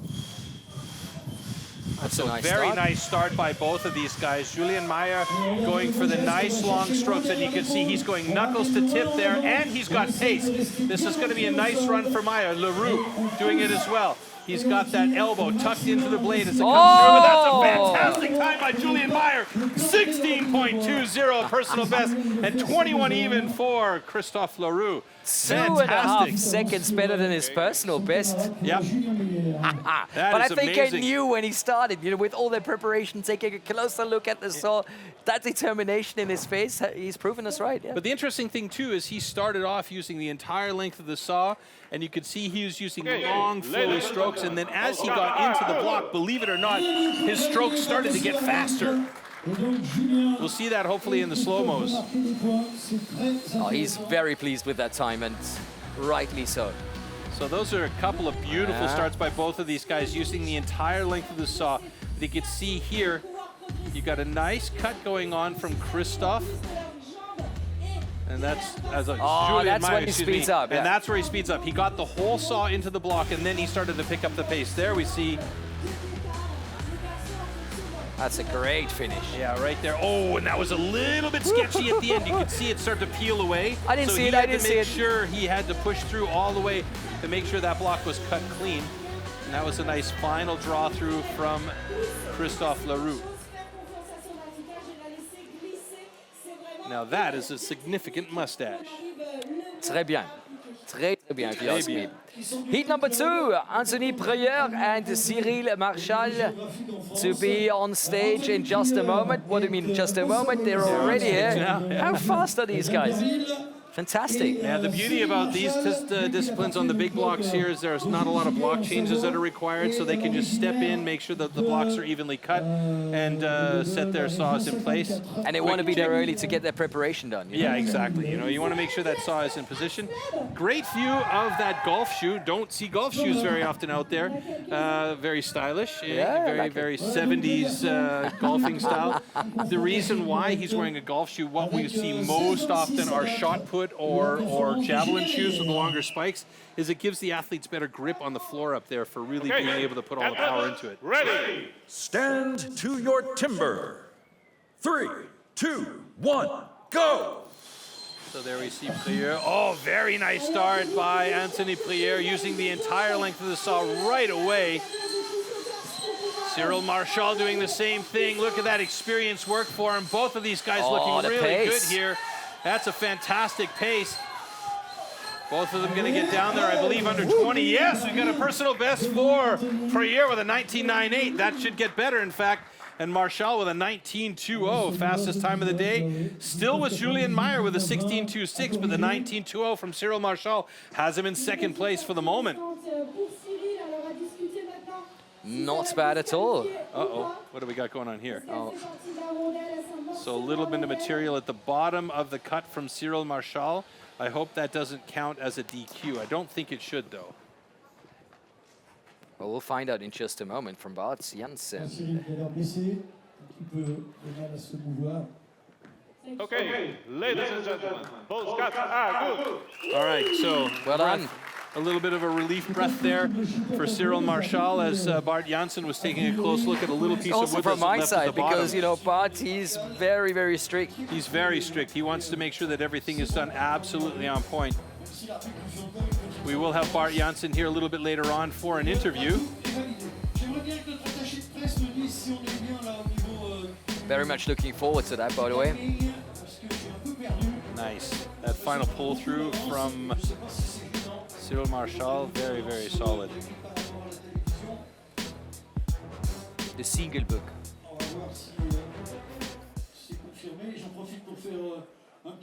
Ah, beautiful, beautiful pictures here. All right, coming up next, Alexander Maurice and Guillaume Moore. So Guillaume Moore has a little bit to prove here. Sure has. 16.36 personal best, so this is a discipline that favors him, and he really needs to get that 16.36 or better to try and make sure he's among the top guys here, because only 6 are going to be moving into the next round after 2 disciplines here in round number 2. And do you see how he's really taking a close look at finding that perfect angle? And he's still not pleased, he's still not happy. You can see here too, he's not a very tall man, so he's got a very flat starting position. So he'll try and keep that position. Stand to your these timber. guys place their spikes as 3, quickly and hard 2, as the box as 1, they can. Here we go. So Guillaume Moore with a very nice start. Alexander Maurice doing the same thing. These two guys have a very similar style. But you can see that saw is barely swinging at all for Guillaume Moore. Maurice really putting a lot of effort into those rolls. The whole body working. God, that's a personal best time for Moore. 15.45 in the time of the day. Alexander Maurice with a 21.57. That puts him right now at the bottom of the bucket in single buck. But Guillaume Moore with a time. Look at the time! To quote a mountain bike friend of mine. Brilliant. Okay, ladies and gentlemen, those cuts are good. Let's wait for the corrected time, 15.3. So that's putting a bit of pressure on Courtauld and Puy-Barré. Yeah, Puy-Barré, though, is very strong in this discipline. I mean, this know. is a discipline that he is very good in. He is a tall man with power, and he guides that saw so well through. So the only thing is, if Puy-Barré is feeling a little bit of pressure from Moore and makes a mistake. But these two guys that were out there just now, just a fantastic run from Alexander Maurice and Guillaume Moore. Guillaume Moore, though, wow, what a run for him. 15.30 seconds, a personal best, and that's 3 personal bests in this discipline so far today. Brilliant. That's 50%, doing my maths right. Talking So about far, maths, yeah. in round 2, we're going to have 16 points for the winner of the discipline, 14 points for the second best, and 12 for the third best. So this really is where you can collect a lot of points to make it through to the next round. So, the final heat in a single buck between Adrien Courtauld and Pierre Puy-Barré coming up. Whew. He has the national records. Yeah, he wants to try and have that as close as possible to that national record as possible. You know, double possibles there, but he really needs it. But feeling the pressure from Guillaume Moore could make him make a mistake. We'll see. Il a pris des bras, il a pris de l'assurance, tout ce qu'il faut pour aller chercher son adversaire. Alors peut-être pas le battre, mais pas être loin derrière, ça serait déjà très très beau. Et 15-30 en point de mire pour être dans les 2 premiers. Okay, cadets ready. Stand to your timber. 3, 2, 1, go! All right, so you can see Puy-Barré, he takes a bit of a leisurely start, but he is so good with that thing, and he's got such a clean stride. He's so quick, because he's going slow and strong, and look at this. No way, no way! It's got him first place in single buck just by the hair of his chinny chin chin. 1.18 seconds ahead of Guillaume Moore. Wow, what a way to finish. Pierre Puy-Barré, he doesn't take the national title again, but I tell you what, that was a good time. It was amazing to see. He just starts so leisurely, but he's using the entire saw. It's insane. And the entire body, the entire weight, the entire strength, the entire everything. He's just so good with that discipline. So good. And he's already packed up, ready to go. You know, just sit down. Can I go home now, Mom? I want a glass of milk. Oh, my word. What an athlete. Brilliant stuff. Do you know what else I'm noticing here? I don't think we've had a DQ today, have we? Honestly, I have to say, I think you're right, and that is a first. That's a first. Never had that before.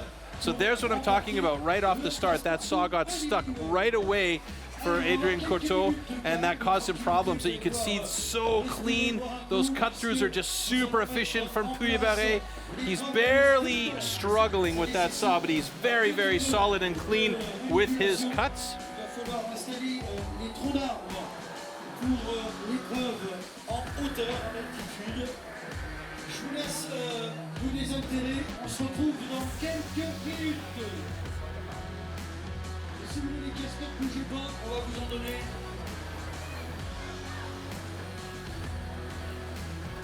All right, so let's take a look at the single buck rankings there. Puy-Barré with a fantastic cut of 13.90. Guillaume Moore, a great one for him as well, a personal best. Ooh, Puy-Barré with a season's best even.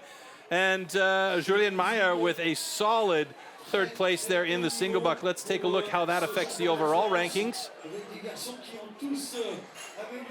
Puy-Barré up by 8 points. How about that, Troy? No change in the top 2 spots, so those guys are going head-to-head once again, and we will joined in studio by none other than Bart Janssen. So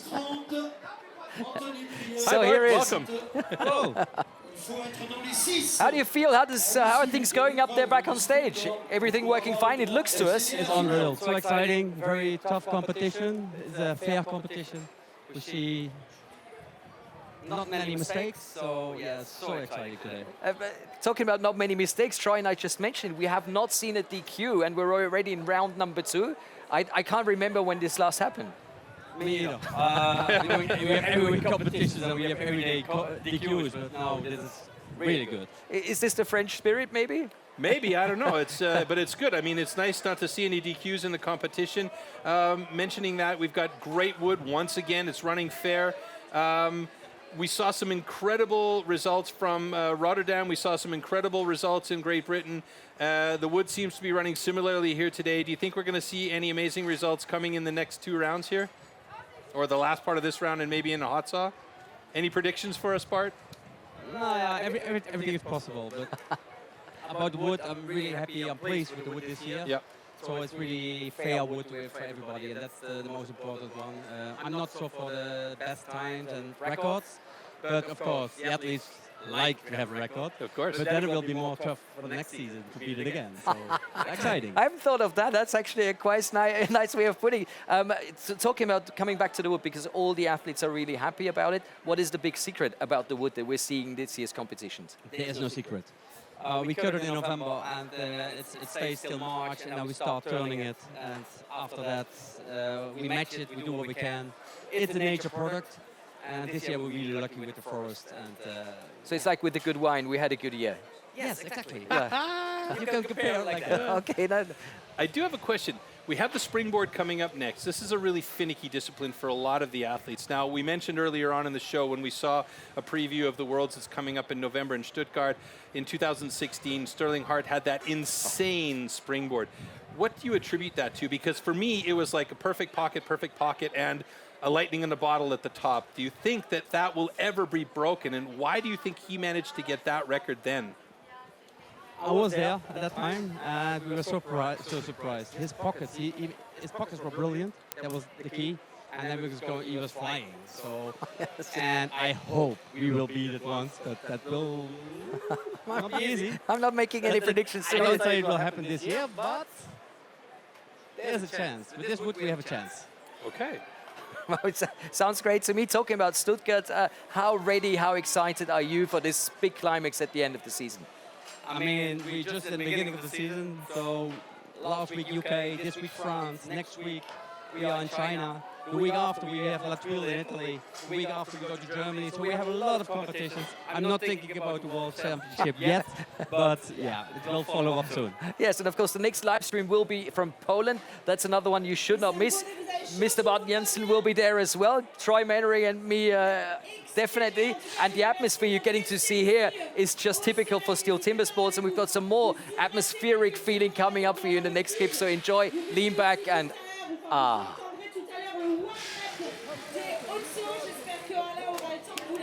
Thanks, buddy. Hard on the standing block. Who is it going to be? Is it going to be Australia or New Zealand? Oh my God, how close is this?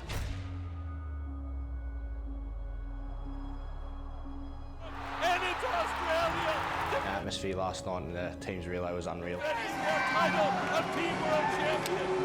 2 years in a row. Oh, definitely. It'd be the noisiest crowd I've competed against. Shane Jordan's already over there. Yeah, I'm actually kind of getting goosebumps thinking about it right now. The crowds here, they were just erupting. You feel the energy of the crowd. My goodness, what a great comeback from Belgium with a time of 1. The crowd was absolutely electric. And it was so much noise and support.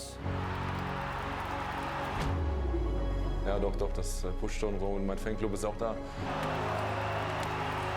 Very passionate about their country and, yeah, their competitors. Yeah, it feels super. Oh my goodness, look at this. It's pretty awesome to compete in front of a crowd like this. But he's not giving up. He's looking good. Like such an adrenaline rush. It's an amazing feeling.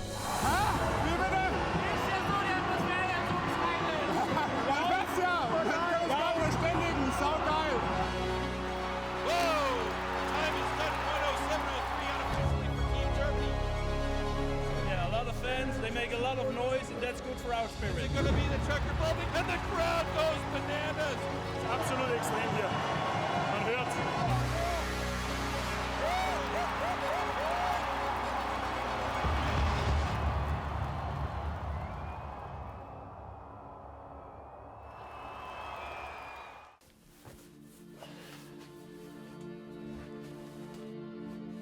Je m'appelle Stéphane, j'ai 51 ans et je suis entrepreneur de travaux forestiers. Et j'habite dans la commune de la Val d'Ins, dans la vallée de la Roisonne, au Villard. La solitude ne me pèse pas, moi j'aime bien être seul et j'aime bien être seul.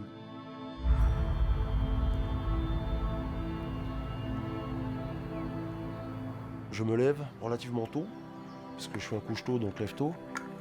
Je prends mon café et ensuite, on a pour habitude avec ma chienne d'aller faire un petit tour dehors. Je lui donne à manger, je me prépare et je vais au boulot.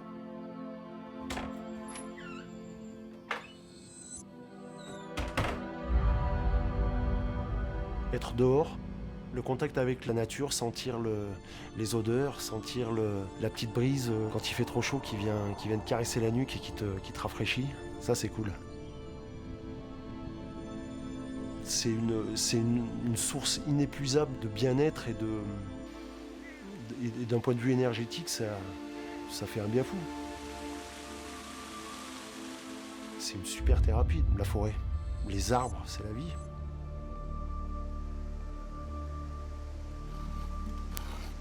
Je travaille principalement à la tâche, à l'ancienne, quoi, comme on bossait autrefois. Ça fait 25 ans.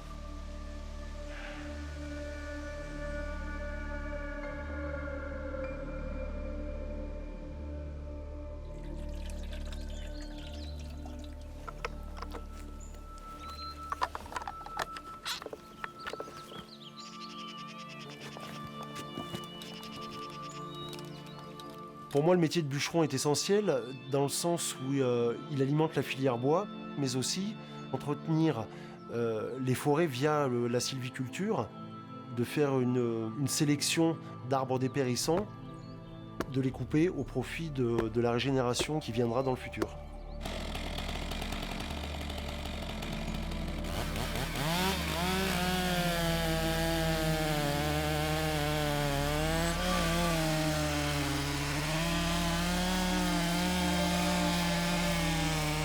Ça reste un métier qui n'est pas accessible à tout le monde. C'est physique. Il y a la pente, l'hiver il y a le froid, l'été il y a la chaleur. C'est pas un milieu hostile, mais qui est un peu rude. Il faut s'accrocher.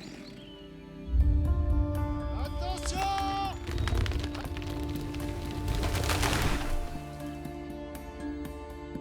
C'est pas tous les jours évident, hein. On n'y va pas tous les jours en sifflotant, mais c'est un métier qui de cœur. Je suis fier de ce que je fais.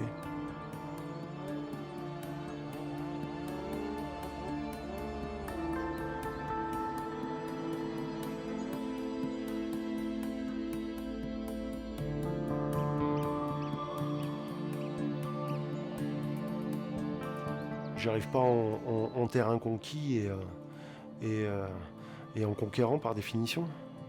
J'essaie d'avoir quand même une philosophie qui consiste à avoir conscience quand même que c'est un organisme vivant, un être vivant qu'on prélève. Quand on a un sapin ou n'importe quelle essence qui a 4 fois mon âge, ça instaure une forme de respect et voilà. Il y a toujours quand même une petite pensée. J'essaye d'être dans le respect du vivant et c'est dans ma nature de respecter la nature.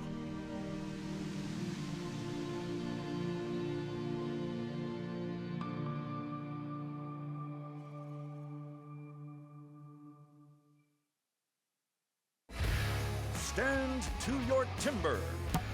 3, 2, 1, go!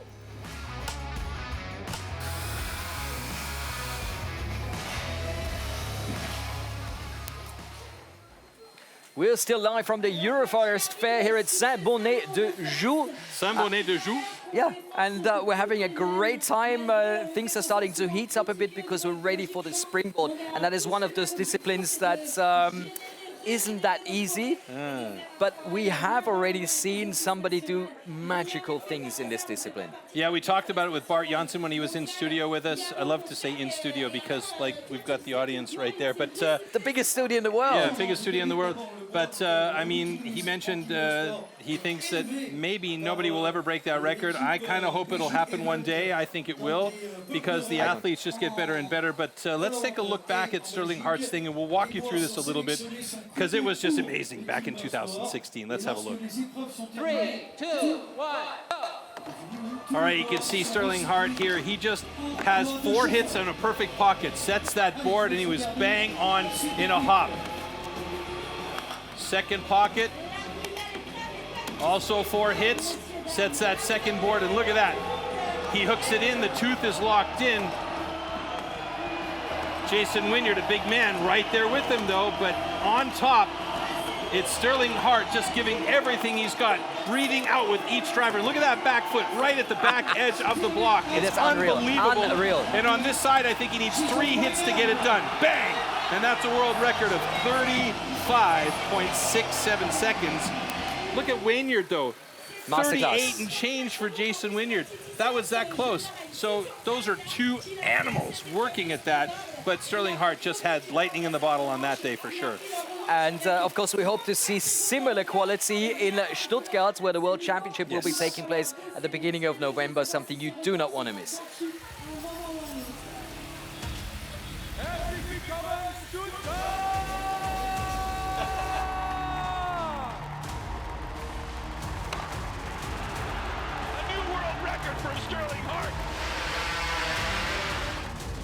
To celebrate the 90th anniversary, STIHL has brought the STIHL Timbersports World Championship back to Stuttgart.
So things a are ton happening of up there. activity going on stage, and you can see them setting up the springboards.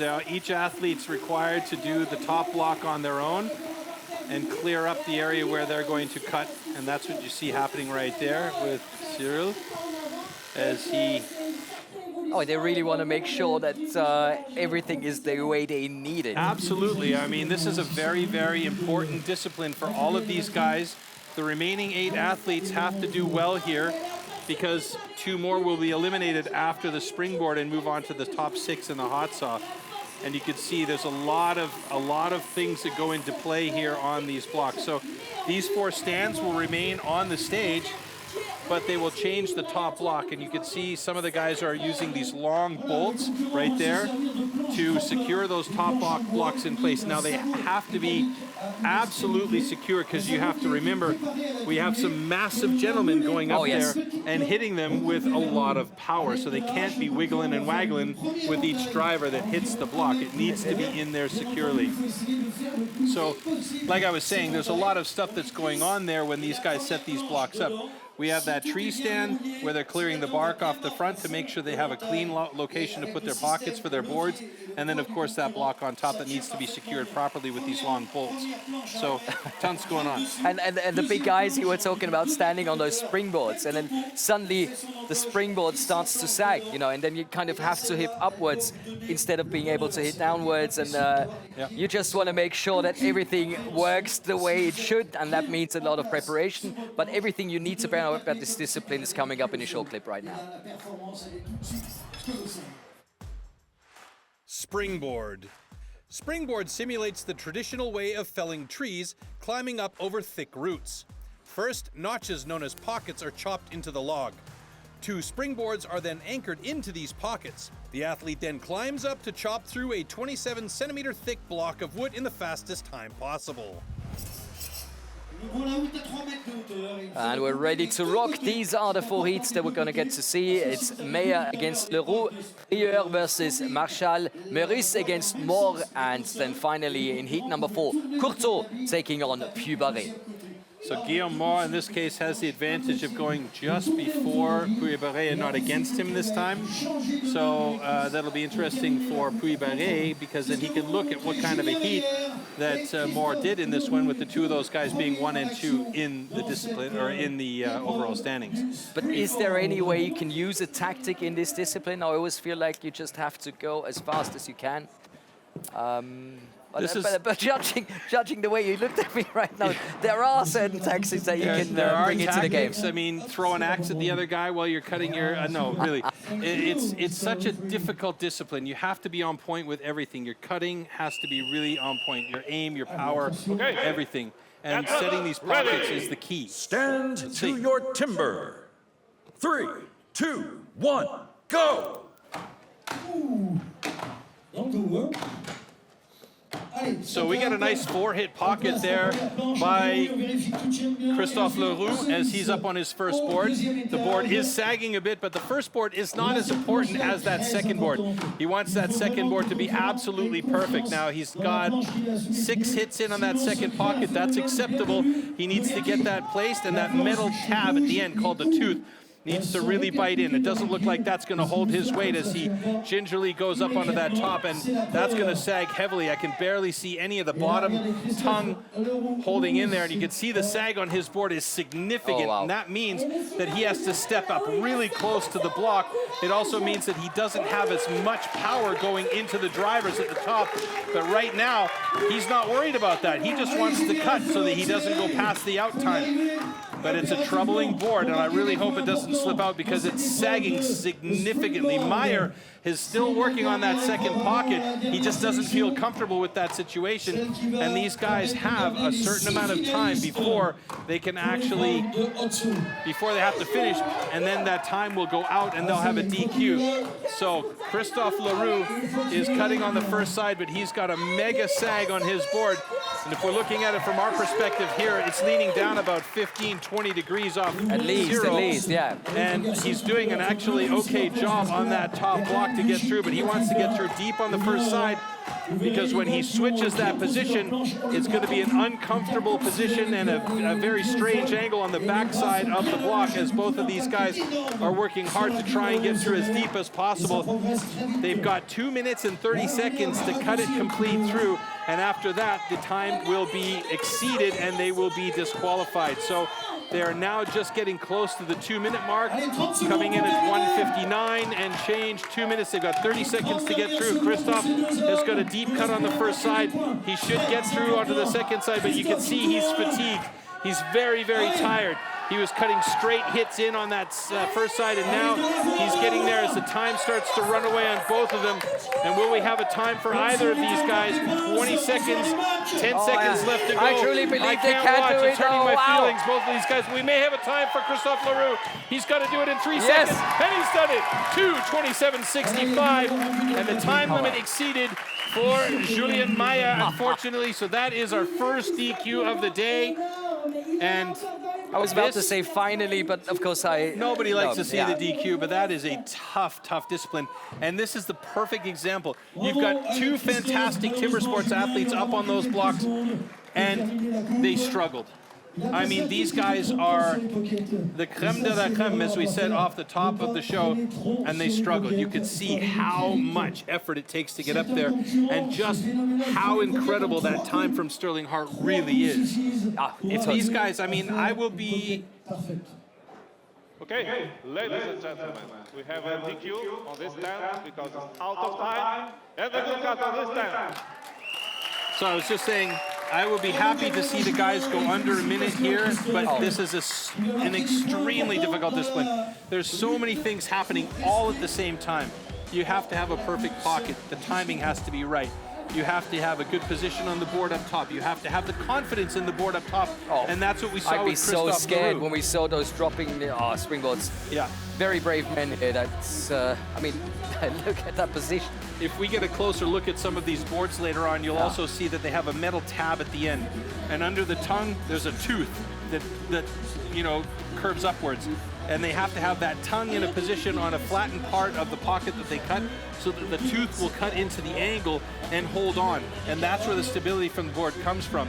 If any of those factors aren't in play, if the tooth isn't in deep enough, if the tongue isn't holding on to enough of the wood, if the tooth isn't biting at all, it will continue to slip and slip and slip until it finds purchase, and then you'll have a saggy board like we saw with Christophe there. So unfortunately for Christophe Leroux, it was a saggy board. But fortunately for Christophe Leroux, he managed to get it off 3 seconds before the cutoff time. And that means we go directly into heat number 2 between Anthony Prieur and Cyril Marchal. Age 41 and 43, that's a great age for an athlete because they've got a lot of experience, and experience is one of the keys in the springboard competition. So let's see how they manage. This will be the first time for Anthony putting a board into competition here, because he does not have a previous best time as Cyril Marchal. Okay, 1:17.72. Stand to your timber. 3, 2, 1, go! So Anthony Prieur on the left-hand side of your stage, Cyril Marchal on the right. Just passing 6 hits for the pockets there. So here's a situation where we're looking at Cyril Marchal. That looked like a good pocket to me, but he didn't feel it. He went in there and did a couple more hits. Now he's up on the board. He's got a good board. He's staying close to the tree to try and get a couple of nice accurate hits. Anthony Prieur looking very good. He's got himself a good second pocket already. Let's check the angle on this board as he gets up there. It bites nicely, so the confidence seems to be there. Look at that back foot. Not all the way back, but nearly there, as Anthony Prieur looking very good on the board. Cyril Marchal gingerly worrying about that wiggly board. He's got a nice board, but he doesn't put his foot all the way in the back, so he's not using the board to its full advantage, and that gives the advantage to Anthony Prieur, definitely, as he's chipping out very nicely on the top of the block, as both of these guys are just getting near the 1 minute mark and passing it here. So you can see the board starting to flatten out for Cyril Marchal, but that's okay. A flat board is not the worst thing. They've got good position, but Anthony Prieur with a very nice board, and he's got the angle. You can see he's using that back leg. He's using his hips. He's using his arms and shoulders all together, and that means he's not going to get as tired as Cyril Marchal, who is so close to the stand that he's got to choke up on the axe, and he's not getting the power into those drivers that he could. Looking pretty good, though, for Anthony Prieur as he's cutting the far side of the block now just to clear away some of that wood. I think 2 or 3 more drivers here, and he should switch to the other side on that awkward angle. Now, hopefully, he's cleaned up enough on that first side to make himself feel good about it. Cyril Marchal has switched over to the other side with a ton of material in the way as they're closing in on the 2-minute mark. Now, we saw that Cyril Marchal had a best time of 1:17, so we know he can do this, but Anthony Prieur looking very good for his first time out in competition. He's going to drop that block in a good time of 2:03.53, and that's going to be a personal best for him and a starting point to work from. And there we go, Cyril Marchal, not happy with that little extra piece of wood on the top there, took a baseball swing at it to get it off, but they both have times in the books. Huh? Unbelievable. That's the most important thing, to get those points. That was a horse race right there, jeez. I'm exhausted just by watching. But a personal best is always a personal best. That's brilliant. And right now, Anthony Prieur's personal best of 2:03.35 has him at the top of the springboard results. Both of these guys are just gutted, and Cyril Marchal will be extremely disappointed with that time. And you can see those teeth and those tongues of those springboards. Okay, ladies and gentlemen, those cuts are good. So Rada Kasaku with the thumbs up for both the guys, and they will exit stage right. Exit stage right already. L'année dernière, pour sa première compétition nationale, il avait pris la 9e.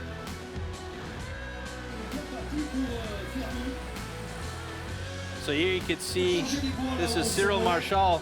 He had a good pocket, in my opinion. He just wanted to clear out a little bit more wood, and that cost him time. Anthony Prieur looking very good on his second pocket. That was about a 6-hit pocket, I'm going to say. There's Cyril Marchal setting his second board. Now, for me, it seemed like his board was okay. Now, you can see there he's got those metal bars and the tongue and the tooth of that thing set. There's Anthony Prieur. He's got good position on the board at the top. You can see he's got that back foot almost out of the back of the board. He's using the entire possibility of his stroke there. I mean, if he put his foot back just a bit more, because he's got a perfect board there, the whole thing is shaking though, and that's a little bit of a mind bender for the guys that are up there 2 meters off the ground with a sharp instrument in their hands. But that's beautiful pictures that we're getting to see. Look at this, look at that. That right there says what that block's thinking about Cyril Marchal, yeah? That's perfect. That block didn't like him, and he didn't like the block either. Vice versa. At the end of the day. So that was a tough one for Cyril Marchal at 2:11.22. That's quite a ways off his best pace. Yeah. To me, it looked like both of the second pockets were not too bad. Both springboards had, to me, it felt like a good position. And still, you felt both athletes couldn't really work it the way they wanted to work the wood. Well, I mean, the springboard is as much about confidence as it is about skills. And we saw that Cyril just didn't have the confidence in his board. He had a good board. It was more or less parallel, but he just didn't step back out on the board and use his back leg and his hips, yeah? Why didn't he? I mean, I'm going to ask him afterwards. Let me see if I can crawl into his brain and figure it out for you. That's what I've got you here for. That he probably saw the pocket and the board go in, got up on the board and felt a little bit of a sag, and then thought, oh, I don't know. And that's where the headspace starts to play a role, yeah? But he was so close to the stand that he had to really choke up on the axe, but he's got so much power in his upper body, he still managed to get the time. But at the end, when he went to the other side, he was exhausted, and you saw what the block said to him, right? On the other hand, Anthony Prieur, his first pocket was very nice, very quick. The second pocket, I counted about 6. I might be off by maybe 1.5 hits there. But his second board was very nice. I mean, he had a big angle as he stepped up onto the board. The sag was perfect, the tooth bit.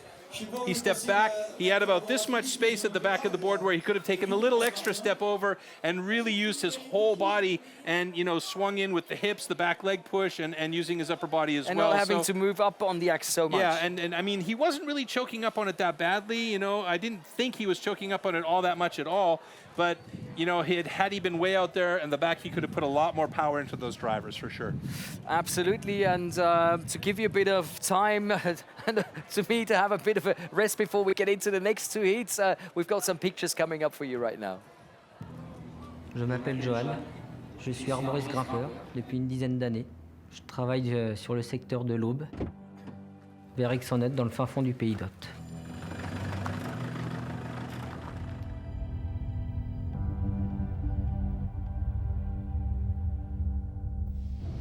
J'aime bien le matin. Avec ma chienne, on part au travail. On se donne rendez-vous au local assez tôt pour pouvoir charger le matériel à deux.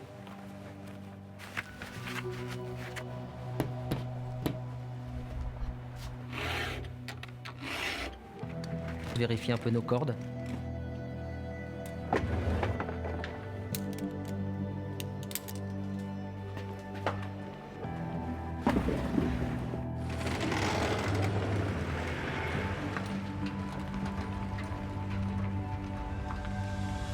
Sur le chantier, on arrive à deviner si l'arbre est vraiment très sain.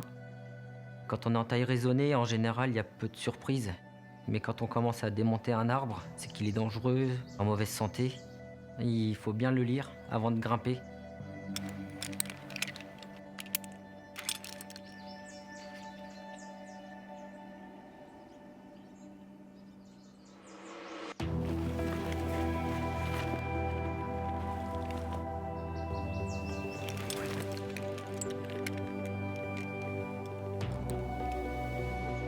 Quand je commence à quitter les pieds du sol pour grimper dans l'arbre, on est à 20 mètres de haut, à 15 mètres du tronc, juste tenu par 2 petites cordes. Et c'est cette adrénaline-là qui est très intéressante et que je recherchais.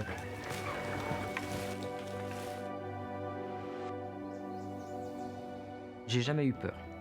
C'est de l'appréhension. Fait qu'on va prendre toutes les précautions pour travailler en toute sécurité. Double ancrage, toujours la longe. Pour être arboriste, il faut être passionné.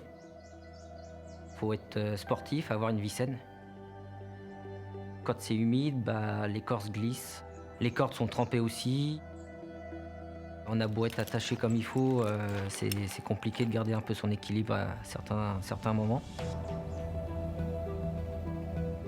Physiquement, le corps, il en prend vraiment un coup. Ça m'arrive assez souvent avec les clients qu'ils ont une idée en tête de rabattre un arbre parce qu'ils sentent qu'il est trop haut, ils ont peur qu'il tombe. Alors je suis là pour les rassurer, leur dire que l'arbre est sain. On peut essayer de faire une autre méthode de taille, une taille raisonnée, où l'arbre reste naturel, beau. J'ai toujours voulu travailler dans le respect du végétal pour penser à la génération future.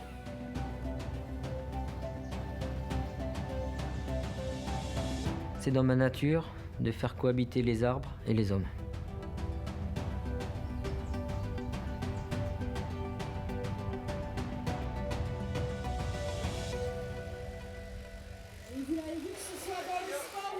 Saint-Bonnet de Joux, Euroforest Fair, STIHL Timbersports French Pro Championship.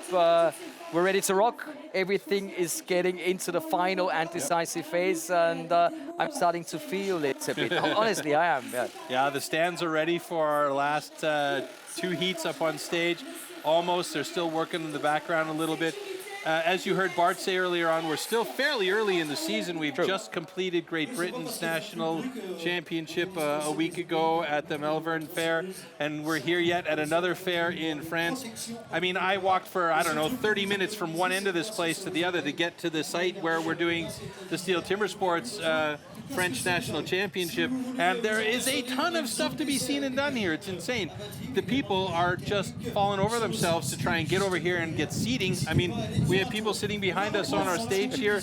They're excited about timber sports, and there's lots to be excited about this season. Oh yeah, there's a lot of timber sports coming up, so let's take a closer look at the next competitions. Rookie World Championship in Rotterdam, that's what you talked about, together with the International Women's Cup and the World Trophy that we've already seen. Benelux Pro Championship was the same weekend, the British Championships you talked about. Now we're at the French Championships, European Trophy coming up in Poland. Looking forward to that one. Trophy format is so fun. Live stream on that as well. On the 3rd of September, we've got Seefeld in Austria coming up. On the 3rd of November, the Team World Championship in Stuttgart. And of course, on the 4th of November, can you hear the drum roll? The Individual World Championship in Stuttgart, and that's going to be a cracker. It's going to be epic. The 6-discipline Individual World Championship. I mean, it's like what we're doing here today, except just louder. I mean, it's in the arena, it's loud, it's proud, and it's all good. the best of the best will be here. The best of the best in France are about to find out who's going to be on top of the podium. Springboard heat number 3 might be a decider as well. So we've got the next 2 contestants, Alexandre Meurice and Guillaume Moore, up on stage already, trying to get a good time, trying to collect a lot of points, because whoever collects the most points at the end of the day will be the new French Pro National Champion. And there's, I would say, 3 athletes still in the running. 1, go! Allez, c'est parti pour ces 2 garçons. Le but est très vite. Oh, that's a beautiful set of pockets for both of these guys. Alexander Moore taking a little bit of time to check his board. Maurice, on the other hand, was up quick. He's got a bit of a saggy first board, but who cares? As long as that second one's in place. That's about a 6-7 hit pocket for board number 2. And he's up there. He's a slight man, so he has the advantage of not really working that board too hard. You can see it's barely springing at all. Guillaume Moore, he called him Alexander earlier, my fault. Guillaume Moore is setting his second board now and moving up onto the top as they get to the 40-second mark here.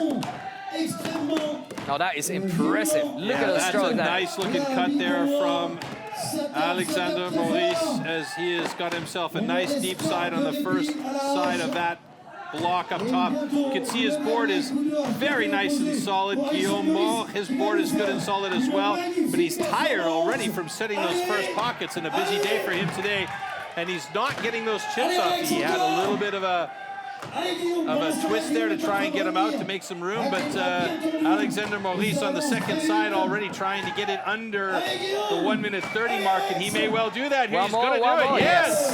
1:18.14 for Alexander Maurice, so he's at the top of the leaderboard for springboard right now. If Guillaume Moore can get it done in under 2 minutes, he will be right there in second place. He's got some time left here, and he's doing very well. And he needs these points. He absolutely needs these points. He's getting close to that being done. A couple more drivers should do it as he gets to the 1:41 and 71. And a good catch on his way down to keep that block safe from getting away from him. Now, this is a very important point. The block stayed attached to his axe. He needed to hold on to that axe. If he let it go, that would have been an instant DQ for him. Imagine that.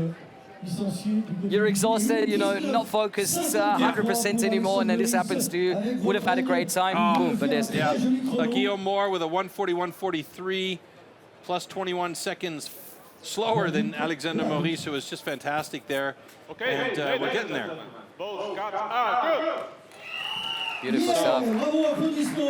Guillaume Moore has just taken over the top spot in the overall standings with 55 points. However, Pierre Puy-Barré has only 49 6 points behind, yes. So he basically just needs fifth place, and he's fine.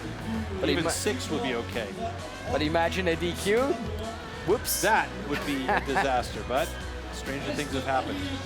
So we take a look back here. This is Alexander Maurice. That's brilliant. Just fantastic second board. Look at that. A quick check.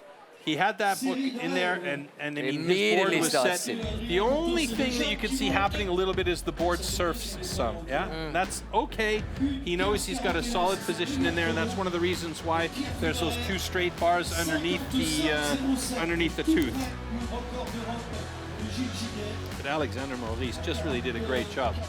Guillaume Moore had a couple of sticky chops there, you know, where they got stuck in there. You could see a lot of material hanging on, and he had to wedge or wrench the axe to just get the pieces off.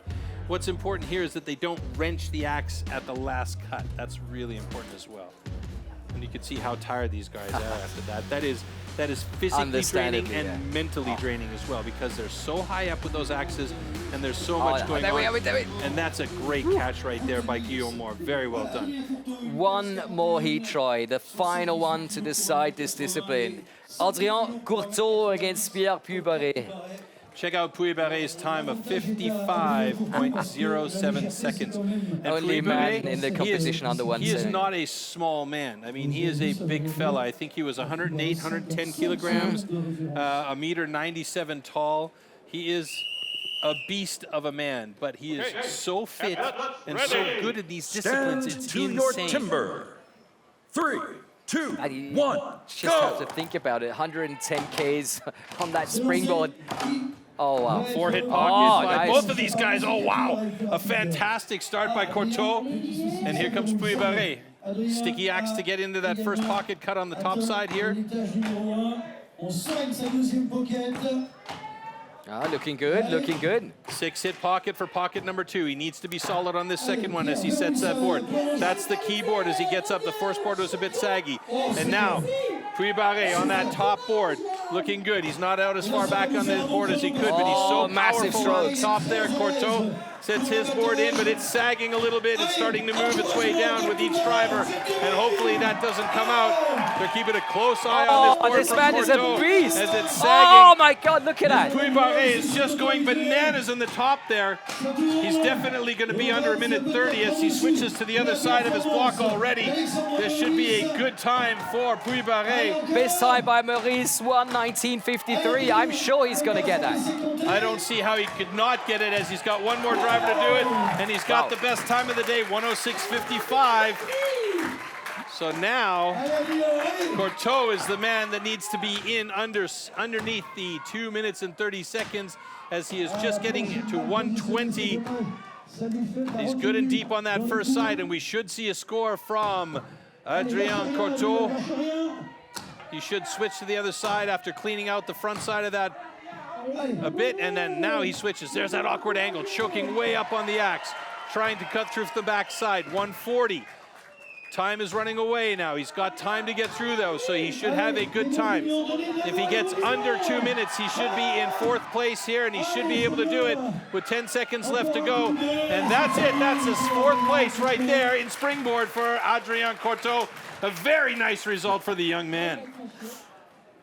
And of course he makes it through to the 3rd round, but oh my word, how good was Puy-Barré? And in total points, he's up by 12 now before we go into the hot saw competition. Puy-Barré, Maurice, Courteau, and then Marshall. That's the top 5 in the overall ranking at the moment. Yep, and Prieur will be in there with them. All right. So now, ladies and gentlemen, we will clean up that stage. We'll take a look at the slow-mos, and we'll get ourselves ready for the final discipline in round 3 of the day.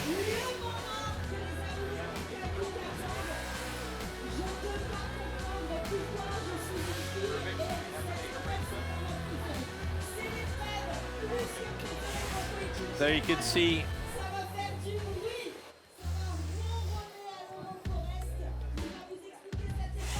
see those pockets from Pierre Puy-Barré, and also an absolutely fantastic run from Adrien Courteau. A quick check by Puy-Barré on his second board, and he gets up top there. Look how agile the big man is. I'm unbelievable. 110 Ks, you know, just jumping up the... I might have given him a little bit of extra weight, but he's a big, strong boy. And by no means is he fat. You can see those arms. Le chat, le quête, hein? There's that final driver. It makes it look so easy. You know, say, let's see what time I got. And he barely even looks like he broke a sweat. I mean, the guy is a phenomenon. And there we see Courteau. He was running hard there, but he did a great job to keep it under 2 minutes. So that was a fantastic job as we take a look at the springboard final results here. Puy-Barré, as we mentioned, with 16 points on top of the boards. Maurice with a great time of 1:19.53, claiming 14 points, and more with 1.43, also taking home 12 points, which gives us a possibility to look at the overall score and to find out who the top 6 athletes are that we're going to take through to the 3rd and final round, which of course is the hot saw. All right. So here's where it gets interesting as we look at the second round results of springboard and how that affects the guys going into the overall and who will be eliminated. And there you see it. Puy-Barré, Maurice, Courteau, Marshall, Prieur will all be going on to the hot saw, our make or break discipline. It's still all to play for, but really it's the top 4 guys that have a distinct chance, the top 2, 3 guys that really could do it. So it's all to play for. Still 18 points up for grabs in the hot saw. And again, it's man versus machine, machine versus log, and everything versus timing. So it's really, I mean, Gilmore is still there. We've seen it happen so many times in the hot saw, you know, but you make one mistake, boom, the points are gone, maybe you get a DQ, so he is still in great position. But of course, the big favorite, Pierre Puberet. Puberet, I mean, you know, the guy is consistently solid throughout the entire thing. He's just fantastic. Everything that he's done today has been methodical. It's been more or less perfect. He's made a couple of small mistakes here and there, but nothing major. He's stayed consistent throughout the entire day, and that's why he's atop the rankings. But Guillaume Moore is right there. At the moment, Guillaume Moore has 53 points to Puyebare's 65 points. If Puyebare makes a major flub in this hot saw, a DQ, for example, we've seen it happen. We have a chance for Moore to move up into that top spot and take his first national championship title. And of course, we have our video judges. Let's not forget about them, especially with the hot saw coming up, you know, that everything works the way it should work so that we have fair conditions. Maybe we can take a short look what they're up to now. Let's see. There they are, having everything under control. And I mean, how many monitors, how many systems do they have to work? It's unreal. We've got Noord van Leer there. We've got Jules Janssen in there. I mean, you can see all of those monitors are attached to, and you can see multiple views on that one monitor from Noord. They're high-speed cameras that measure in thousandths of a second, so they can go through frame by frame at 1,000th of a second to see if a guy jumped the start, if he was faster up onto the block than he should have been. They can see if it's over the line just slightly. They can look at the hand positions on the block at the top. Sign corrections. Exactly. Everything, yep. That the hands need to be over top. There's a center line on the top of the block, and all the fingers need to be over that line before they start and grab their saw. And the other thing that's very interesting about the hot saw is it is a cold start. So the saws are started, they're warmed up before the heat goes, then they have to turn off the stars, rewrap that, turn off the saws, not the stars. They have to rewrap that starter cord, get everything ready, and then, only then when the saw is off and everything is ready to go, can they get the go-ahead from our judges. And you can hear them in the background just starting to warm up. I was just going to say, it's starting to get loud so that you guys know everything about the hot saw. We've put a few details together. Take a look at them now.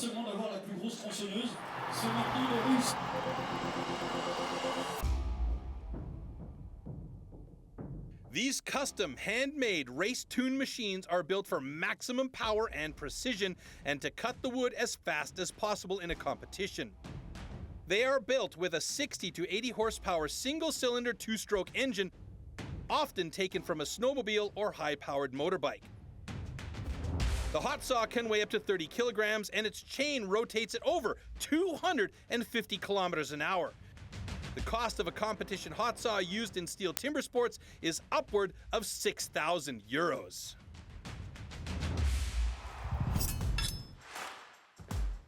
Hot saw. For the hot saw, power saws are called into action and the athletes have a space of 15 centimeters to cut 3 complete discs off a 46 centimeter thick wooden block. Jumping the start or cutting over the line will result in a disqualification.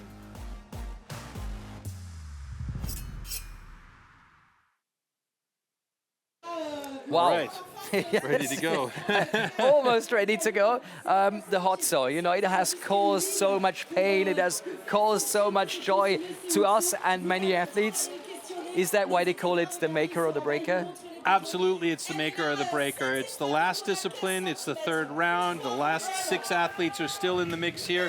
So what we have is a possibility for the guy that was at the very bottom of the list, if his points are sufficient enough, and if all of the other 5 athletes have a complete mess, DQs, slow times, non-starting saws, you name it, that guy potentially could go to the top of the rankings. But there's a lot going on here with these super-powered motor saws, and I believe that we're going to go backstage and have a look at some of these saws being warmed up. Before we do that, though, we should point out that there's 2 different types of engines primarily that these guys are using. There's the Rotax motor and the Wankel motor. The Wankel motor. What a weird drawer. You say it enough times and it sounds weird. The Rotax, you'll hear, has that really high-pitched whiny sound. It's like me. It's super loud. The Wankel, on the other hand, or maybe I have that backwards. The Wankel has that lower pitch kind of deep growly sound. You'll see a couple of different bars on these saws as well. You'll see the long straight ones, and you'll see ones that are a little bit more bulbous through the middle. My opinion is the bulbous ones have a better hold of the chain, which is another factor, because when that motor is running, the chain actually stretches and moves away from the bar. So if it's a long straight bar and you just happen to tap the block on your way over, the chain could come off, which is a very dangerous situation. It also causes major problems for your time. So that was the technical side of it. I want to show the emotional side of the maker or the breaker, so take a look at this. This is the one and only discipline where the athletes are alone on stage. Yeah, probably the most important event, but yeah, also the most frustrating. These saws are so incredibly powerful and dangerous. Usually the hot saw is the decider. Hot saw, hot saw.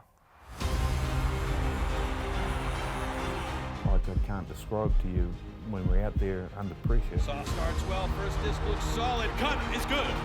You know, you're always ending the competition on a hot saw, so you know where you're going to be at when you finish. So you're either at a real big high or just is what it is. Nice clean cuts, easy, relaxed. Der Hot Saw ist für mich die geilste Disziplin der Welt. 5, 6, 8, Robert Ebner, 3 on the deck. Hot saw is a love-hate for me. I honestly don't get that much enjoyment out of it. I'm not a motorhead. I swallow my pills and eat it. Once the competition comes, anything can happen. Oh no, a false start by Sterling Hart. What a disaster. Yeah, it was a disappointment for me. Happens though, it's part of competing. I saw there's 3 good discs there, but then let that nose come right up underneath the crossover line. Unfortunately, a disqualification. It all relies on the hot saw. Oh no. Irgendwie soll es einfach nicht sein. Und dann springt die Hot Saw nicht an, wieder mal. Oh man, that is a bummer for Robert Ebner. What are you taking away from this event? Oh, probably last place. I don't know, headache. Yeah, shit hot saw. What else do you want? If you have bad luck or if you did wrong, it's part, just your experience. Oh my goodness, what an absolute disaster. The chain came off. I was not disappointed because everybody see that I can be with the guys in front. It was a bit of a disaster, so it was just operator error, and I yeah, didn't perform as well as I would have liked to. Nice safe cut. Oh no! Oh no! Never prepared for that situation, but luckily it started and I got 3 wheels and now I'm the world champion. Yeah, it's the make or break event, you know. I think you love and you hate it. Das ist eigentlich immer ein geiles Ding. Ich schneide immer sehr sicher. Oh, great start for both of these guys. Look at how quick it's going for Robert Ebner. Oh my God, Robert Ebner, he's got a world record. Holy smokes, folks. Ich wollte das Ding heimbringen, ich wollte Weltrekord schneiden und ich danke meiner Familie zu Hause und alle, die mich unterstützt haben. Just try to make 3 good cuts and no disqualification.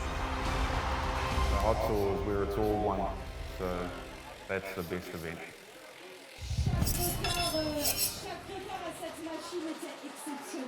And there you see the back lot where the guys are warming up and getting their hot saws all set. I mean, these are just beasts.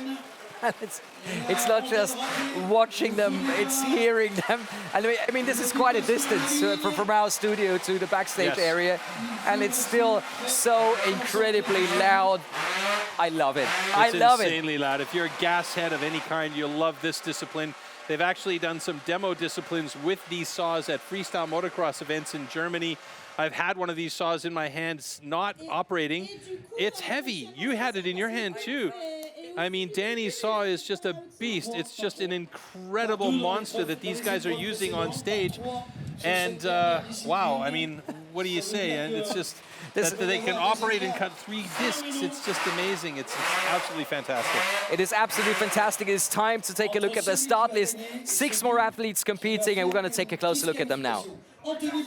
Prieur taking on Marchal in the first heat, Courteau against Meurice in heat number 2, and of course Moret against Pubaret, the one we've all been waiting for in heat number 3, for us to find out who's going to take home the crown, who will call himself Le Roi de STIHL TIMBERSPORTS in France in 2023. And again, it's not an elimination heat, it's about the time, so that is really important for these guys. Now, we're going to just sit back here and watch these guys. We'll try and set it up for you. We'll tell you what's going on with each of these guys.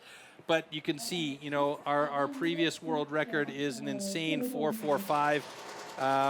It's an absolutely unbelievable time. And these guys seem to be pretty relaxed on stage as Anthony Prieur has a bit of a giggle with Bart Janssen.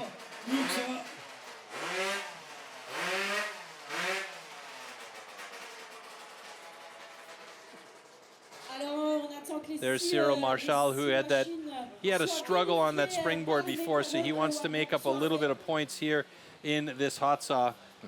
And I think they all just want to perform in front of this fantastic crowd, you know. Yeah, I think they all just want to perform with the hot saw running and cut 3 good cookies. Basically, if it takes 5 seconds 7, or 8 8 seconds or 10 seconds, they just want to have their 3 cuts.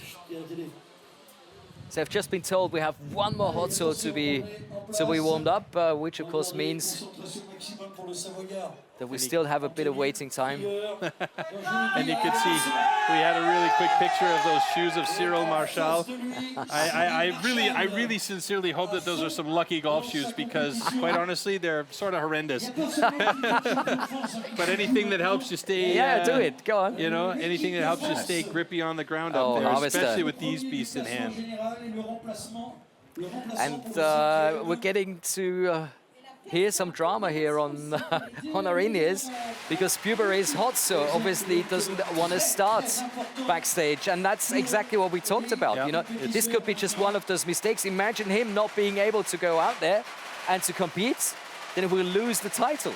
Well, what did we see in Great Britain? We saw a heat that came down to the possible 3rd place position, and the guy forgot to put his starter switch on. Boom. He pulled the cord. Why did it start? Wrapped it again, pulled the cord, it didn't start. Realized that the starter switch wasn't on, and by the time he rewrapped and pulled the cord, he was DQ'd for timeout. So that's a rough position to be in, and it's just small mistakes. It's mental as much as it is physical.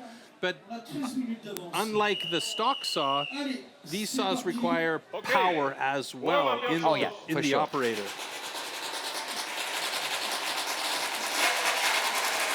So as you can hear and see, the first heat is about to start. Huh? I can't hear you. I'll show you with my hands. The first heat is about to start. All right, now interesting to note here the blade or bar position on these 2 saws. You can see on the left-hand side, that's Anthony Prieur on stand 1. He's got a more or less parallel bar, and Cyril Marchal has a machine that's been adapted slightly with the bar angle, I'm going to say 15 degrees up. That will give him a cleaner lift, getting it up into the block.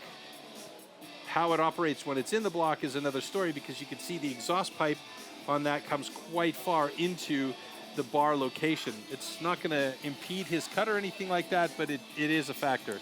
It is its own science, isn't it, hot saw?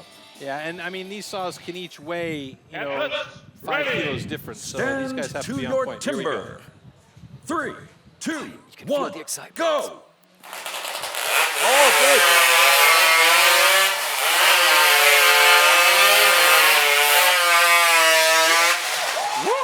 Not bad at all. Prieur with a 9:16 personal best. Cyril Marchal a 7:66. He did struggle on that second upcut, so that may cause problems. Hopefully not a DQ, and hopefully he's got a full cookie, but he did tag it on the way up and had to reset and recut. Yeah, look at our judges taking a close look. And I tell you what, folks, you shouldn't blink in these disciplines, because you might just miss something. Oh my word, the first of 3 heats. So discussions going on by Cyril Marchal as they are looking at the block, at the cookie, and there you can see the missing pieces. That's where that saw came up and tagged it. So I kind of feel like that's going to be a DQ for Cyril Marchal. But of course our video judges are going to take care of this as well, you know, because the video judges definitely play a role here. If the cookie dropped and then lost a piece, no problem. Yeah. That's the difference, though, because we know that Cyril, there's the flag, so they're going to go to video check, and they'll probably do a video check anyway, just to be on the safe side. They want to make sure that it's all safe. They'll be in contact with the Competition Control Center. But it's not because the cookie. It's not because the cookie was incomplete. It is because it's an incomplete cookie, but it's because he went up and tagged the bottom of the cookie, so he didn't have a full clean cookie. So if he'd gone 1.5 centimeters over and cut up so that there was a completely round cookie, it would have been a different story. So just that little tag coming up at the bottom, you can see Cyril is not happy about the decision here, I think. So, ladies and gentlemen, we have a DQ. The disc was incomplete, and a good cut on this tank. So the personal best by Pierre, he'll take that to the bank any day of the week. Marshall, not happy, and he'll definitely be talking to the judges a lot about this one to make sure that he knows exactly what the situation is for the future. But that's why we have a video control center taking care of it. Look what happened right here. So that's a great first cut from Cyril Marshall. Okay, well, that's... there's that position again. We'll hold on this one, I hope. Great first cut by Cyril Marshall on the upcut. Tag.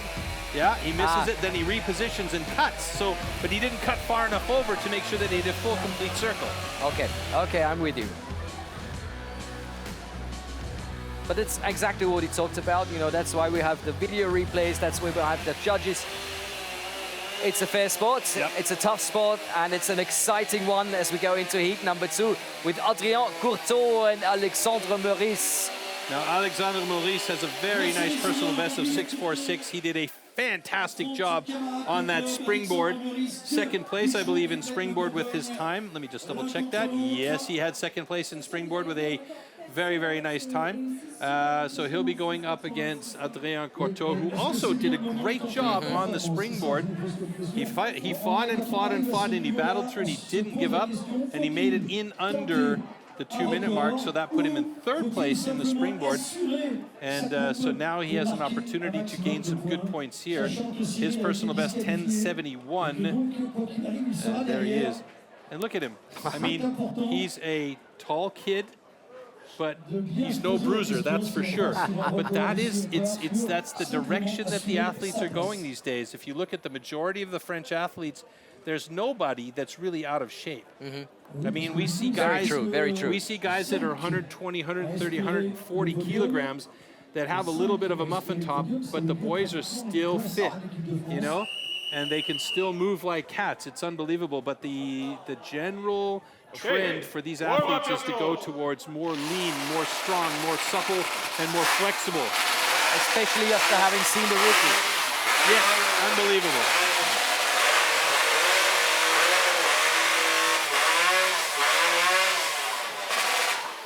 So there you hear the sounds, and you know, when it's idling, it's like the minute they pull that trigger, though, you should have a clean, consistent run of the motor. If you hear any of that poppiness in there, that means the motor's not running clean, and that has the potential of the chain being slower than it's possible 250 to 270 kilometers per hour, which also means that you may have trouble with a clean cut. So these look like two pretty evenly matched saws from setup and everything. I believe they're both Rotax motors. I'm not 100% sure, to be honest with you, though. But I mean, if you take a look at the rookies watching the pros now, this must be so motivating to your timber. to get into all of this excitement with that thrilling crowd. Go! Oh, slow start. Oh, big cookie. Holy moly, look at the times there. Courteau with a 7:55, personal best Maurice with a 7:23. They were very close, but those were some fat cookies. Holy moly. The question now is, did anybody cut over the line? Okay, we got a thumbs up on Adrien Courteau, his block. No flag on the play, so we should have two good cuts. Ladies and gentlemen, both cuts are good.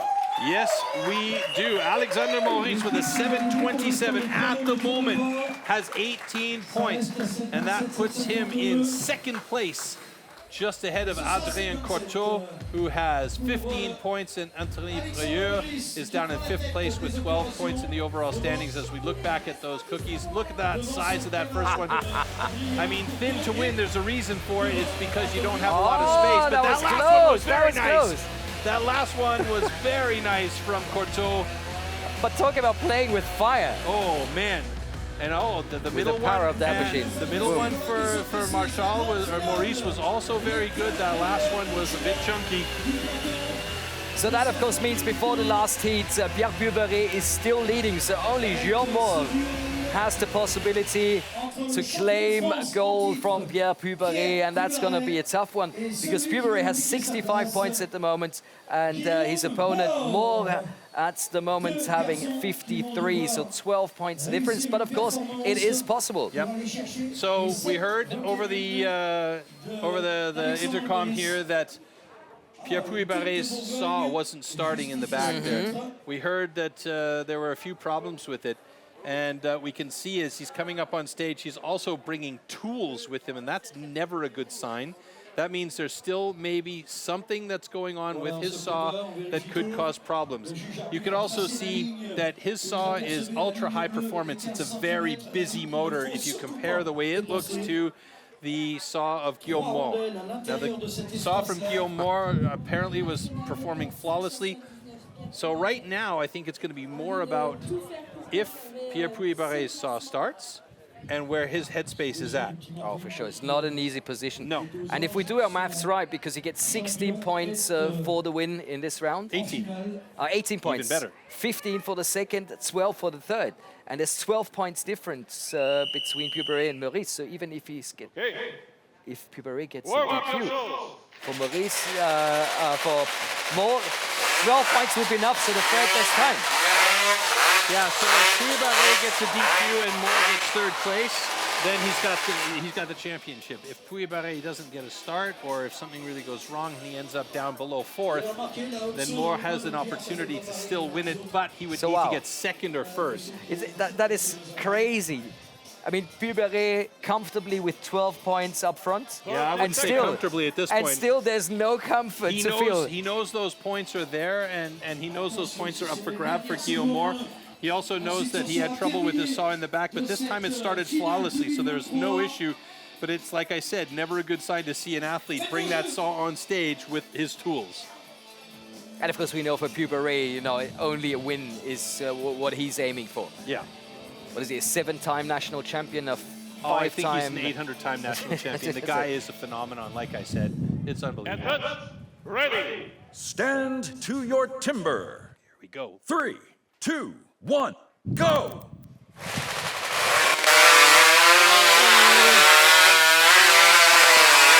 Oh my word! Does he not feel the pressure?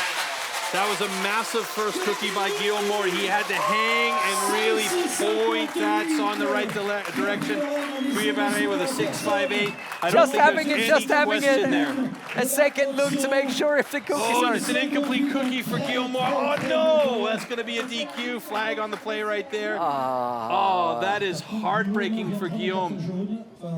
I saw it right away because he got the saw started nicely, lifted it up, but he floated over too far, and then he rethought the position, and the first cookie was so fat and cut at an angle, and then he didn't have a lot of space for his remaining cookies. And did you see Puberet take a look at his cookie? Yeah, look at this here. Because he was so close to the blue line. Oh my word, so much drama in that last heat. Can you imagine if both of them get DQs? I can. Oh, that would be interesting.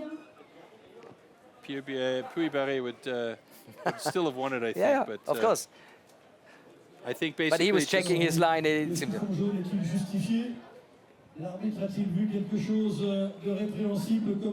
Guillaume Moore, I think, has an incomplete cookie, but we'll wait for the judges. I'm pretty sure about that as well. And they're checking, of course, if the blue line has been deep onto his as well. This is going to be a very, very tense situation coming down to the decision zone.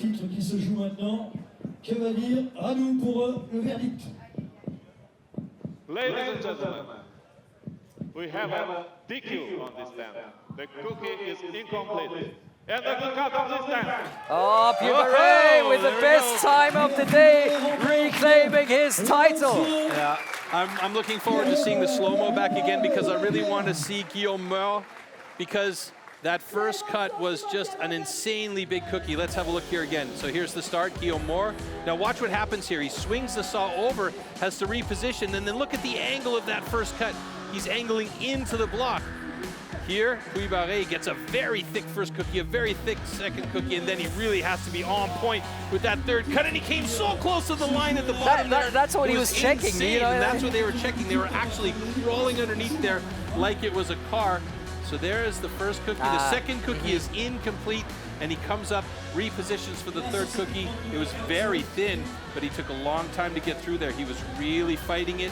And it was just a problem for Guillaume Meur today in the hot sauce. So this is the area where Guillaume Meur needs to do the work. Everything else is pretty solid, except for maybe his stock saw. It's the saw.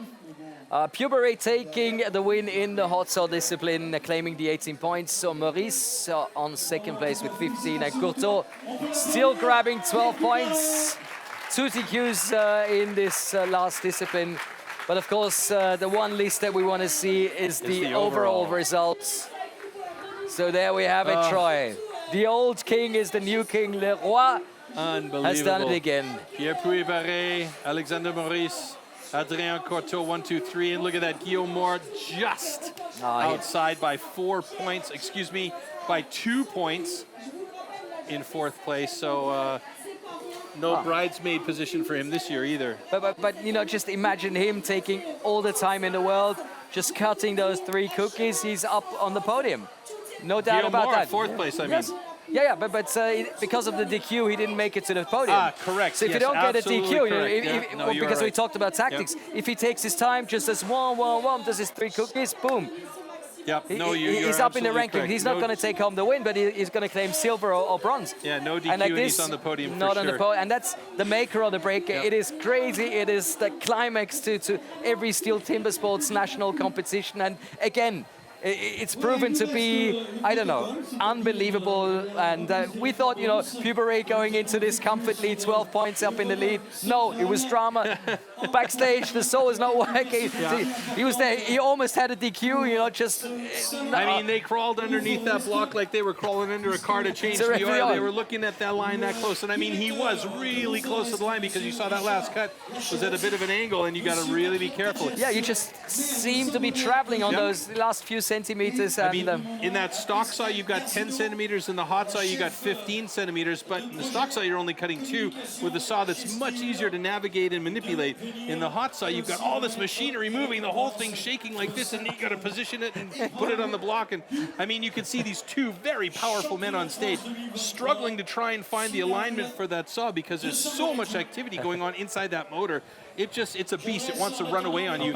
And then immediately when you put it on the block, it pulls you towards the block like that. I mean, it is a monster saw. You should see what's happening while the athletes are on stage, because there's even more movements here with Troy. I have the perfect present for you, by the way. It's almost an hot saw. Please take a look at this.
Pierre Buberé. He's done it again. Chapeau. Yes, well done. What a competition. 83 points total at the end of the day. The runner-up with 59 and bronze medal with 55 points. So that's a massive lead. That's incredible. That's fantastic. That's, yeah. I mean, more than once we again, expected. Once again, Puy-Barré proves why he is the national champion year after year after year. He's consistent throughout everything. He may have a little bit of a poor discipline in stock saw, but he comes back again in the single buck, and you know, he just continually tends to perform and keep that consistency, and that's really what's made him the champion that he is over the last years. Now we're seeing a lot of guys that are coming up. Guillaume Moore is a perfect example. He was right there. He put the pedal to the metal in the underhand chop and really made Puy-Barré think about it twice, you know, but Puy-Barré stayed calm, he stayed collected, and he did the job, what he needed to do today, absolutely. Oh, some nice scenes coming up on the screens now. Before we go over to the winners ceremony, there's some prizes for our audience. And they had a great day, didn't they? They did. I mean, the sun is shining, some people had beverages out there, the family was with, the dogs were with, everybody was chilling. We've had a good time, you know, the people started to sneak in behind us here and sit down on our heels and stuff. Very enjoyable. So, you know, we definitely felt the vibe here today in France. There's no two ways about it, that it was good, exciting action on stage, and the audience was excited too. And we're very excited to be able to hand over to our colleagues for the winners ceremony that's going on stage right now. I hope. À notre manager général STIHL Timbersport, notre coach Nano Portier.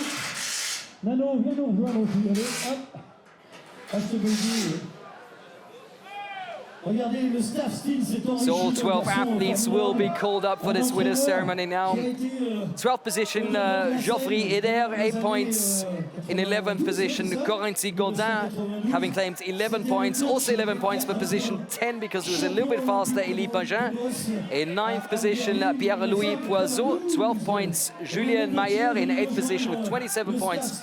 Christophe Leroux in 7th with 29, 38 points for Cyril Marchal. Great competition. Besides, in 6th position, he ended up in 5th position with Anthony Prieur, 45 points, and in 4th position, Guillaume Moore with 53 points, and that's DQ in the hot saw as we await the final three, the top three, and I believe the winner's ceremony for those three coming up in just a few seconds. Une très belle ville qui va accueillir les championnats du monde, une ville de sport. Pour l'instant, je ne peux pas le dire. Allez, Chantal, tu viens nous rejoindre. Florent, pareil. Le staff STIHL. Ça va toujours, vous avez chaud? Estelle Garzino, responsable du projet communication pour la société STIHL. Il y a des femmes, t'es venue en famille, Estelle? J'appelle également pour venir nous rejoindre Monsieur Patrick Pagès. Est-ce qu'il est avec nous? Oui, Monsieur le maire de Saint-Bonnet-de-Joux.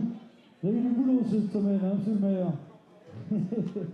Merci d'être avec nous pour remettre les récompenses. Et puis, le directeur du Salon Euroforest également avec nous, Monsieur Richard Lachaise, à qui je vais tendre le micro quelques instants. J'ai le temps, Madame la responsable de la presse. On a un petit moment, un tout petit instant. Monsieur Lachaise, avec une belle édition 2023. L'édition 2023, c'est effectivement encore une très très belle édition qui a commencé sous la pluie et qui se finit avec un temps magnifique. On a battu des records du nombre d'exposants, avec 415 exposants contre 365 en 2018. Et on a également battu le record de fréquentation puisqu'on est à 42 000 entrées. Donc c'est une très très belle édition. Chaque édition, on est très heureux d'accueillir la société STIHL et le Timbersport qui représente une très belle animation. C'est une organisation parfaite, comme on l'est.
Voilà, on va remettre tout de suite le podium.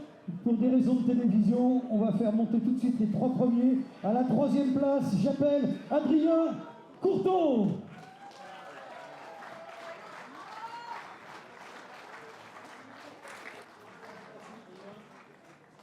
Allez, il est content, il avait une petite revanche à prendre sur l'année dernière. Alexandre Meurice à la 2e place.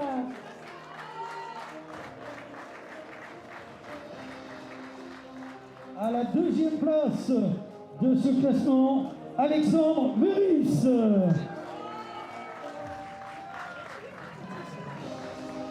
Le Bourguignon vient rejoindre son camarade de club. Ils ont 2 Bourguignons au sommet du classement. Et le vainqueur, je te le laisse annoncer. Allez, c'est compliqué pour moi parce que c'est tous mes amis. Mais c'est vrai que c'est un exemple pour nous tous. C'est un super capitaine d'équipe. C'est le champion, Monsieur Pierre Puy-Barré.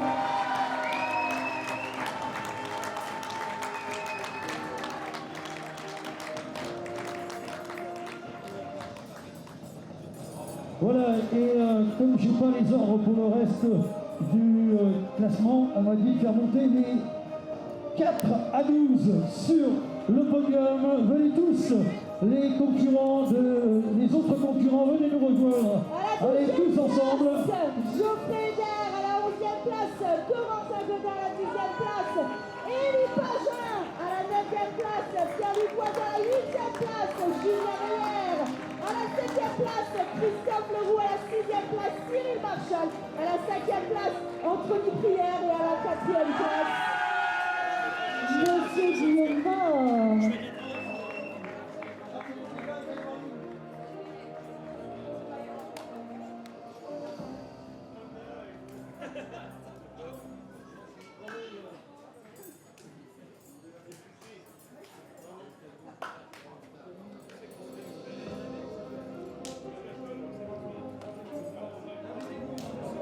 Tellement de sentiments, tellement de sensations de voir tous ces amis gagner comme ça. C'est juste exceptionnel d'avoir les 12 meilleurs Français, de les côtoyer toute l'année, de vivre cette aventure sportive avec eux.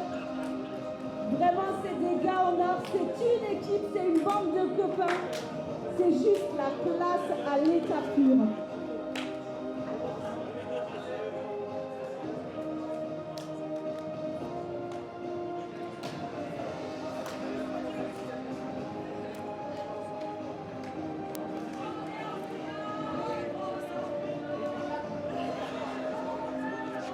Alors, dans le protocole, normalement maintenant, nous avons l'hymne national. Je vous invite à enlever les casquettes pour l'hymne national français en l'honneur de Pierre Puy-Barré, champion de France 2023.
Bravo à tous ces champions.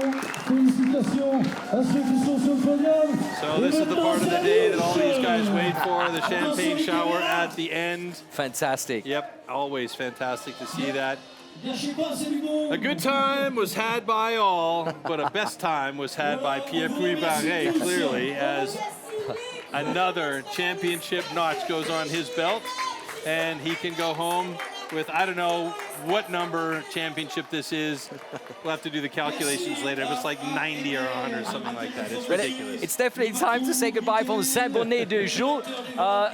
Troy, it's been an absolute amazing adventure here in France. Yes, it I has really been. enjoyed it, and to say it with the words of a famous colleague, Lothar Matthäus, I respect you very much. It's been absolutely great. Thank you so much. And I can't wait till Poland. We'll be back with another live stream. Hopefully you guys are going to join us as well. European trophy. Oh, yes. Hashtag Timbersports, highlights of the day coming up, and we'll hopefully see you guys very, very soon. Ciao, everyone. See you.